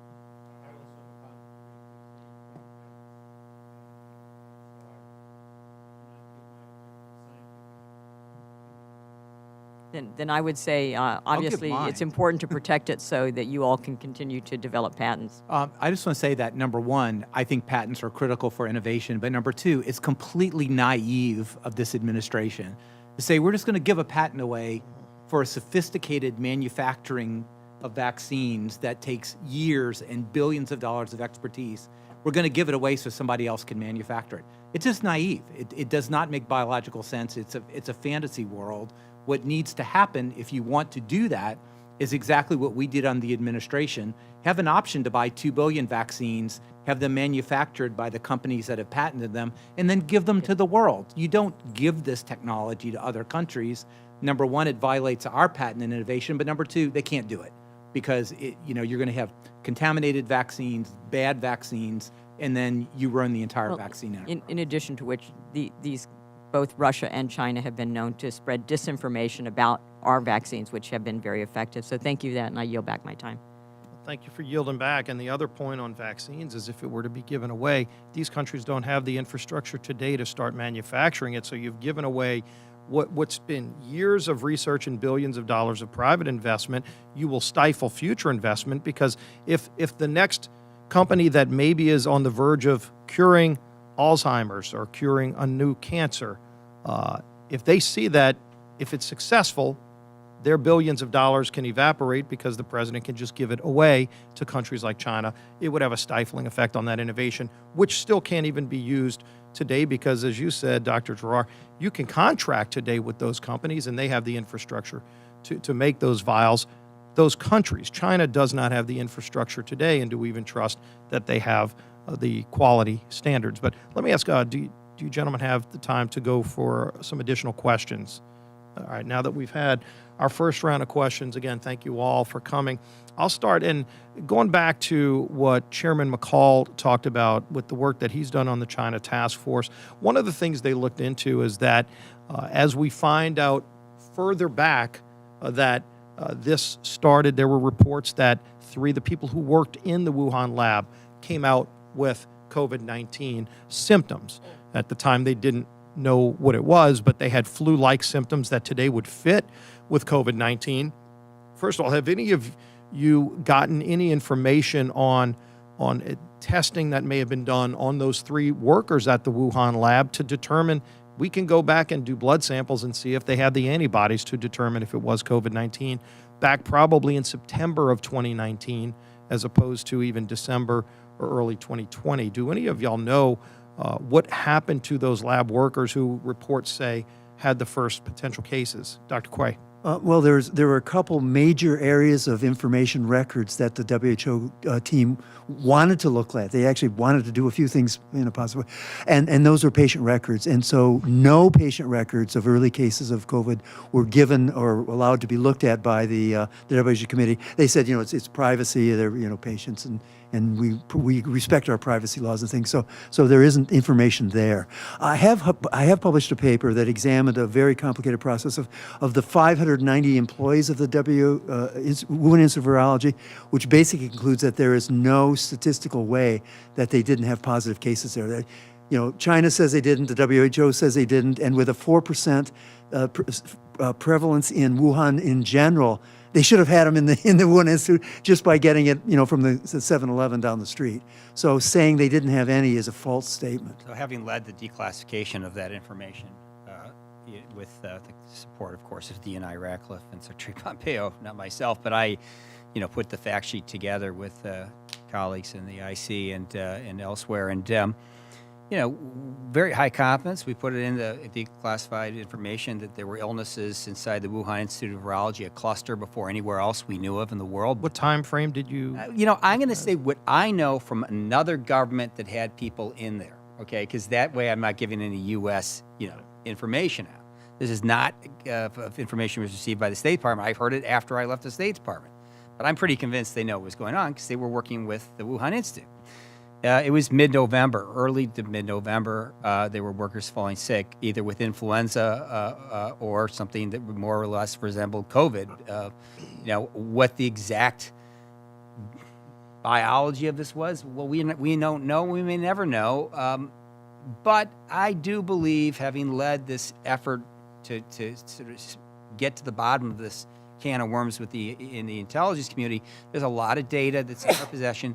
There's a lot of data, and Admiral Guerrero can talk about it, at NIH and its databases. That's what these scientists out at the Hutch Institute out at the University of Washington recently discovered, that even even in March of last year, there were Chinese calling up or sending emails to NIH saying, please take down the blast sequences we've run on your data system for genetic analysis because we just want them taken down. Well, of course, those were probative elements in showing that the Chinese were sicker earlier than they ever admitted. And, may have even had evidence in some of those sequences that this was spreading in a way that would have... It'd be important to get that information. Of course. Let me ask all of you, yes or no question, Senate Bill 1348, which I referenced earlier, this is the bill that requires the Director of National Intelligence to declassify information relating to the origin of COVID. Again, this bill passed the United States Senate unanimously, still has not come up in the House. Do you think it'd be helpful for the world to know if we were able to declassify that information? Would you support getting this information declassified? I know a lot of the information that is classified, and I'd say your ears will bleed. When you think of it, your eyes will cry. So you would support declassifying this information? It's pretty amazing things, but there is also a lot of information that was never classified. The top sequence companies... And I know I want to run through and get the rest. Dr. Muller, would it be helpful to get that information declassified? You're asking me? I believe it would be very important. Dr. Quay? Not for determining whether this was a lab leak, because I think the scientific evidence for that is compelling, but for understanding more of the details of what the program was going on. Yes, very important. Dr. Quay? Yeah, I believe it would be very valuable for that. And I just adding other things we were talking about being in the fall. November 12th, 2019, 3 scientists at Wuhan Institute of Virology. You know what they do? They file a patent in China for a tourniquet to prevent bleeding if you get bit by an animal. So you don't get infected by the virus in the animal. November 12th, 2019. Dr. Giroir? I think as much as possible. I certainly wouldn't want to jeopardize our sources and methods in China because we're going to need those. But as much as possible that we can, that would shed light without jeopardizing our sources and methods, absolutely 100%. Thank you, and that's what this legislation would do. Hopefully it gets brought up. I'll go back then to the other comment that Chairman McCall made, and we had heard about these military games back in October of 2019, the Military World Games. About 10,000 athletes from over 100 different countries participated. This was in October 18th to 27th of 2019 in, yes, of all places, Wuhan, China. Many of those athletes reported flu-like symptoms. At the time, COVID-19 was not known for testing purposes to determine if that was it. Looks like that may have been the case. Have we been able to get information about was that maybe the first super spreader event? And the other thing was, getting back to that earlier question, if we would have known in those early months that this was a lab-made, genetically engineered virus, not a bat to animal to human virus, if we would have known that at the beginning when China knew it, could that have saved lives here in America and throughout the world? Second question first, whether it was laboratory-derived or natural, if we would have had open access the moment it started spreading, we could have saved lives. Secondly, if we knew it was lab-derived, that would be an extra bonus for us to save more lives. And to expedite a vaccine as well? And to expedite a vaccine, all of the above. The third part about the games, I have no information about it, but I tell you, every CDC detective and everybody at the NIH sort of be looking at that could really reveal information about the origins. I don't think we have anything on those athletes. Maybe the State Department does, but I don't. Yeah, Dr. Quay. Well, since they were Olympic-style games, they should have blood samples for drug testing. And so I asked David last fall if we should try to see because the sample should be in the refrigerator. Do we know who would have that? I mean, it was put on in military, China. Perhaps. I'm not sure of that, but one thing I would like to add: if I had a test tube of this virus in 72 hours in a laboratory, I could tell you how much more virulent it is in SARS-1 or MERS. So that would have been very helpful in the fall. Dr. Mueller, No further comment. Dr. Asher, any other points on that? We were told by the Army that they had, reason to be suspicious, but I never actually got any further information other than they were. Yeah, we've been having a hard time getting DOD to give us some of that information now. Again, it would be helpful to have that kind of they would have it. I mean, hearing. these athletes are highly tested. I mean, anybody who's traveling abroad, we all get, I mean, I just would be shocked if we don't have that data. I talked to the Veterans Administration, of course, to the Army, our Army medical system, and other services. Well, we'll keep pressing for that. Thank you. Next, we'll go back to Mr. Comer. Thank you. Dr. Gawa, the WHO is supposed to be an apolitical part of the United Nations at the center of a response to a global pandemic. Yet throughout this pandemic, the WHO has shied away from placing any blame whatsoever on China. Can you explain how this false claim hindered the U.S. and the rest of the world from ramping up the proper response to this pandemic in a timely manner? Complicated question. Saying the UN or the WHO is non-political is just, it's fantasy. It's all political, right? There are people who are in the WHO, nation states, who are actively promoting their own agendas, both at the WHO and by subsidizing other smaller countries so that they vote together on a block. This goes everywhere from U.S. Ethical values that we're trying to promote throughout the world, including democracy. It also goes to agricultural products where people are trying to use health and certain practices as an excuse to boycott U.S. and to bring down our agricultural industry. So these places are by nature political. They can be a lot more than that, but they are political, and don't be fooled that they aren't. Secondly, I'm not sure how much the WHO statements influenced us, but it certainly influenced the US media and social media. And it's very interesting to me how that's sort of selectively taken. So if the WHO says it couldn't have been a Chinese lab leak, then everybody agrees with that, and that's the truth. But if the WHO says children under 5 should not wear masks and children under 11 only wear masks in certain circumstances, that's not picked up by the media. So that kind of bothers me, and I wanted to point out that dichotomy. It's very selective. So I think the WHO's stances did influence the U.S. media and thus the propaganda machine that's associated. And that it couldn't be spread from human to human. And that it couldn't be spread from human to human. Really an unusual statement very early. To be so definitive about that, and that was really just taking the Chinese word, because there was no information that didn't suggest that, and we have all the information that we know that the contrary was true.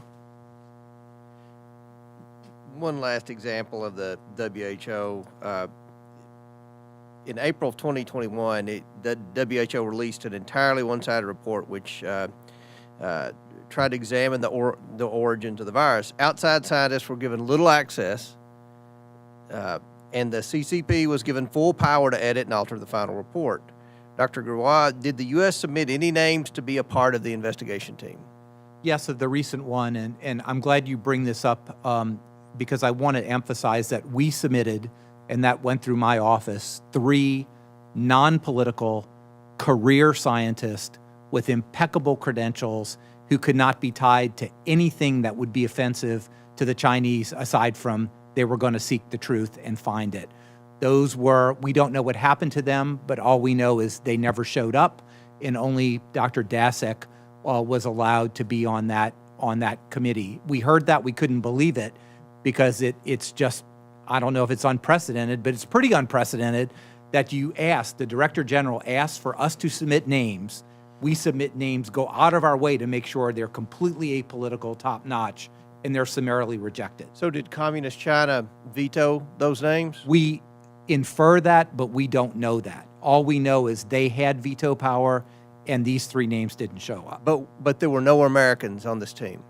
Well, Peter Daszak was the One American. That's correct. And Mr. Daszak, did he have a relationship with the Wuhan lab? Of course, and that's well known. And that is a conflict of interest, correct? It's a very it's an extreme conflict of interest. Again, I don't know him personally. I don't want to imply, but a priori there's a major conflict of interest there, since his organization was the vehicle to provide much funding to the Wuhan lab, and of course would have every reason in the world to make it not so that work that he funded actually caused a worldwide pandemic. Again, I don't speak for him, I don't know, but that's an appearance of a conflict of interest, which is why we had independent scientists who were not involved, FDA, CDC, NIH, we gave them the pick your agency you want, and they were impeccable and they were rejected. Based just on these answers today concerning the WHO and their behavior towards the United States and their favoritism towards China, it's very disappointing that President Biden rejoined the WHO as one of his first acts as president. Very disappointing, without holding them accountable, without asking any questions, without demanding any transparency. Very, very disappointing. Mr. Ranking Member, I yield back. Thank you. Now let's go back to Mr. Jordan for a second round of questions. Thank you, Mr. Chairman. Let me just, for the record, if we could just run down the line here. Each of you believe that the virus started in the lab in Wuhan, China? Yes, sir. Yes. Yes. Okay. And each of you believe that, by definition, if it starts in the lab, it's man-made, it's engineered. Not correct. Okay. It's very unlikely this was found in nature.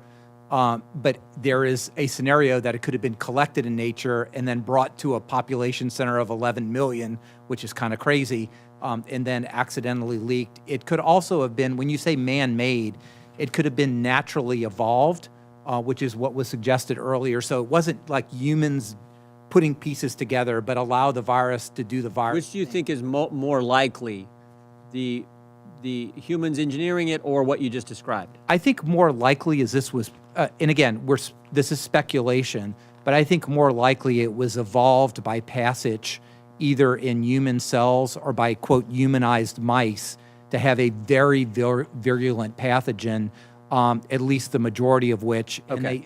but it's still the same thing, okay? Whether I used a genetic tool or whether I evolved it in nature or maybe did a little bit of both, as might have been suggested, it's still a lab. Either one of derived those product. routes is still considered gain-of-function research. Yes. Well, yes. If you're passaging it to gain Right. a function, yes. 'Cause it's or getting you're more lethal. engineering it to gain a function, Okay. that's gain a Just want to function. make sure we're all on the same page. And do Do we get to answers? yeah, I saw head shakes from everyone, so Yeah. I'm picking that on the first part. Yeah. I'd like to distinguish between gain of function, which is where a virus is brought in and you could do 3 kinds of manipulations to it, and something I call gain of opportunity, where you do what the doctor said and go out into caves and things, and you bring them back to a population center, and they've been used to being in a vat fighting with all kinds of viruses, and now you make 1,000,000 times as many copies in one dish, and the person doing that gets a chance to get infected. So gain of opportunity is a natural virus that is in Wuhan that escapes, and then gain of function is a virus where you've played with. But we haven't found this being a natural virus. And, though. no, of course not. Of course So. not. It's a gain of function without any Dr. doubt. Mr. Mueller? Yeah, I would say that that the evidence that this was created by manipulation, by gene splicing, as well as gain of function, is compelling and beyond reasonable doubt. The scientific evidence is very strong, remarkably strong, So stronger than anything You think I it's engineered? Then engineered. Okay. Yeah. Basically, I have been involved in many scientific discoveries, And I have never seen such compelling evidence, even for those scientific discoveries that's where I was at. in Fine. physics. All right, Dr. Asher. Just the key thing is to ask as you move toward declassification of information that needs to be seen, protecting the sources and methods, just ask how much intelligence there is on it coming out of nature. Right. You'll be interested in that answer. Yeah, I think we know that. Almost rhetorical, right? If we had known it was from the lab, and as Dr. Mueller points out, engineered, I think you said earlier, Dr. Giroir, that would have helped us save lives. Is that true? I do believe that. Two answers, whether it was engineered or not, if we would have known early and there wasn't a cover-up, we could have saved lives. Number two, if we knew it was lab-derived and they were transparent, again, I'm just hearing about the ORF7 interferon right here, but that is such a key issue, which tells you if you get fever and get sick because of your interferon response, and if it was deliberately engineered to block that, not only does that become more infectious, but it means you're going to be asymptomatic. Yeah. That could have been a major, important finding for us to know early if that were true. Dr. Quay, do you believe if we'd have known early, we'd have saved lives? Yes, if again, as I said earlier, if I had the virus in 72 hours, I could have predicted all of the transmission and asymptomatic from the virus itself. So, Dr. Mueller, if we'd have known early that this was from a lab and an engineered virus, do you think that would have helped us save lives? I have no scientific expertise on this. I have my own personal opinion, but I defer to Dr. Quay on such issues. Okay, Dr. Asher? The key question, I think, is did we actually know and not process the data? And that's something we can fix. It's not that we can't expect the intel fairy to exist on the policymaker's desk and say, oh, what do you want to know today? But certainly at State Department, we would have liked to have known that the Chinese were working on the types of research we later learned they were, and that maybe was in the possession of our government while this was happening. Well, so we might have known, but didn't actually know. You understand? It's sort of a weird thing, like with pre-9/11 information. Well, I'm going to take it a little broader, but you're sort of getting to the point I wanted to make is Dr. Fauci was on notice on February 1st. Actually, take that back. He was on notice on January 31st. We got the email where one of the scientists who gets American tax dollars sent him the email and says, the unusual features of the virus make up a really small part of the genome, so one has to look really closely at all the sequences to see that some of the features look engineered. So the top guy on this in our government, the spokesman for the past year and a half, knew clear back on January 31st, 2020, and he also knew this sentence. We all find the genome inconsistent with expectations from evolutionary theory. So we were on notice back on January 31st, but I think the guy who had this and was on notice downplayed it and actually manufactured an article to keep the American people from knowing this. Well, we were on notice in February of 2017 when the French government that had the most sophisticated technology employed in the world, they gave to the Wuhan Institute, were kicked out and told the world that they thought this might be the beginning of a WMD program. So now that didn't mean the President of the United States or anyone really knew about it, but those of us following the technology knew about it. But that's different. That is it's a little different, but no, it's a lot different because this is a guy in our government who gave Dr. the very Fauci grants should who's have now known on about notice. it too, shouldn't he? I mean, it's his counterpart in France. They were supposed to have 50 of their researchers from his French counterpart on station, and they were evicted. Dr. Ash, let me ask you a question. Earlier today, you talked about this came from the lab, and the question is it just a leak from the lab, or is it a bioweapon? And I want you to talk to us about that, because I think the assumption for most of us has been it's a leak from the lab, but you're the one who raised the bioweapon. You brought up that term, and you've been at the State Department. I think you were at the State Department for over 25 years. In and out. In and out, educated at Oxford and Cornell. You know a little something about all this stuff. Tell me your answer to, was it just a lab leak or was it a bioweapon? They were working on a program related to synthetic biology and gain of function using the serial passage evolutionary or convolutionary technology approaches. Quite publicly, actually, that they had said in their 2011 Declaration of the Biological Weapons Convention and other places, including speeches by their generals, was related to their future of warfare, of hybrid warfare. So, of course, they were working on dual-use research of concern. It's called DIRC. And the DIRC, in this case, again, if it gets out of a lab and it's not contained promptly, could result in a weapons-like release. Okay, whether they deliberately did it is, I have very little sense they did. But were they deliberately working on developing the capability to use advanced pathogenetic capabilities of war in a way that no one's seen ever employed? Yeah, they were. Of course they are. That's what the Chinese have been talking about publicly. So, I mean, there shouldn't be any surprise here. I just don't know why no one paid attention to it. Finally, if I could, Mr. Chairman, last question is, I think earlier when I was not, had to go vote, Dr. Gerard, you mentioned something about human DNA and American going to China. So I didn't catch that. Could you fill me in? So Dr. Asher talked about export controls for biotechnology, and I know he knows this as well or better than I do, but it's not just technology, but it's information, and our genetic information is actually critical. And I do assess that the Chinese have set up circumstances that they're doing a lot of our gene sequencing of Americans that are through normal labs or even through studies at the NIH. And they're doing that for a reason, and that genetic sequences are powerful. They know our vulnerabilities. It is the first step in devising a potentially ethnic weapon, as was discussed by Dr. Asher. And similarly, I don't know if it's still the case, but I believe it is, you're not going to see any genetic sequences of Chinese exported out of the country. That was a law. There's a reason for that. And when we talk about export of technology, export of our genetic information may be the most important key that we need to stop. Well, I want to make sure I understand this. So American genetic information is going to China. The same China that Dr. Asher talked about is doing bioweapon research with this stuff. And you're saying that combination is of particular concern. Oh, it is an absolutely huge concern from where I sit. And again, I've been out of the formal bioweapons defense, part of the government for a period of time.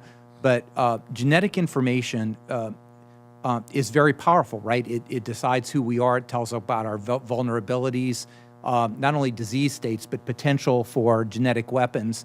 And what I mean by that is there are variations in receptors and other things that vary by populations, and those can potentially be exploited so that a new pathogen would differentially target a race, a European ancestry versus someone else.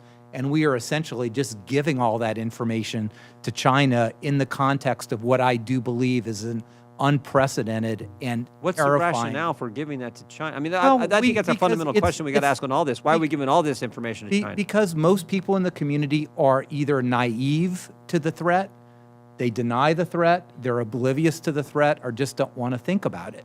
And that's my assessment of many of the people involved in research. It's not that they're evil, it's not they're giving it to them, but they don't just understand what is happening in China and other places. Wow. And we're providing this in a naive fashion across the board. And I just wanted to point out that genetic information, and again, I hope Dr. Dasher would agree with this, but genetic information is one of those things that we should be keeping as a vital national security secret, and not providing it to adversary nations who wish to develop weapons, even openly in the literature.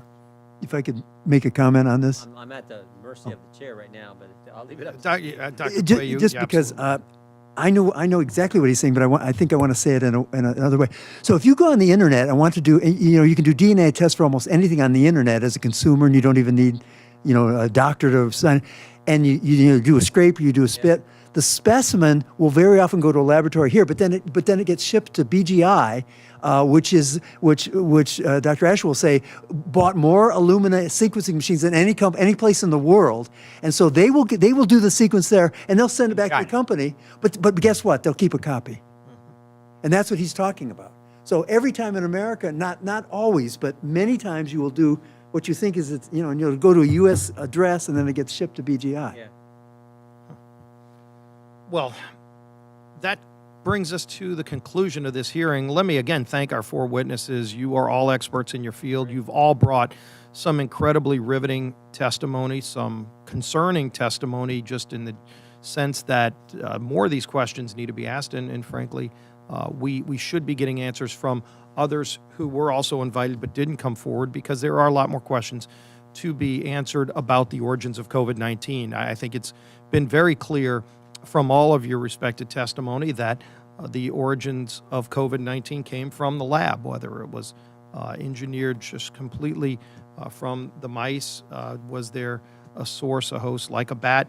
But the bottom line is we need to be asking more of these questions, especially to people who do have these answers. And there are some people who have these answers who chose not to come. I would urge our counterparts in the majority party to hold a bipartisan hearing where subpoena powers would be involved, where we can compel all witnesses who know information that has not been put on the table to come forward. We're here to find facts. We found out a lot of facts today.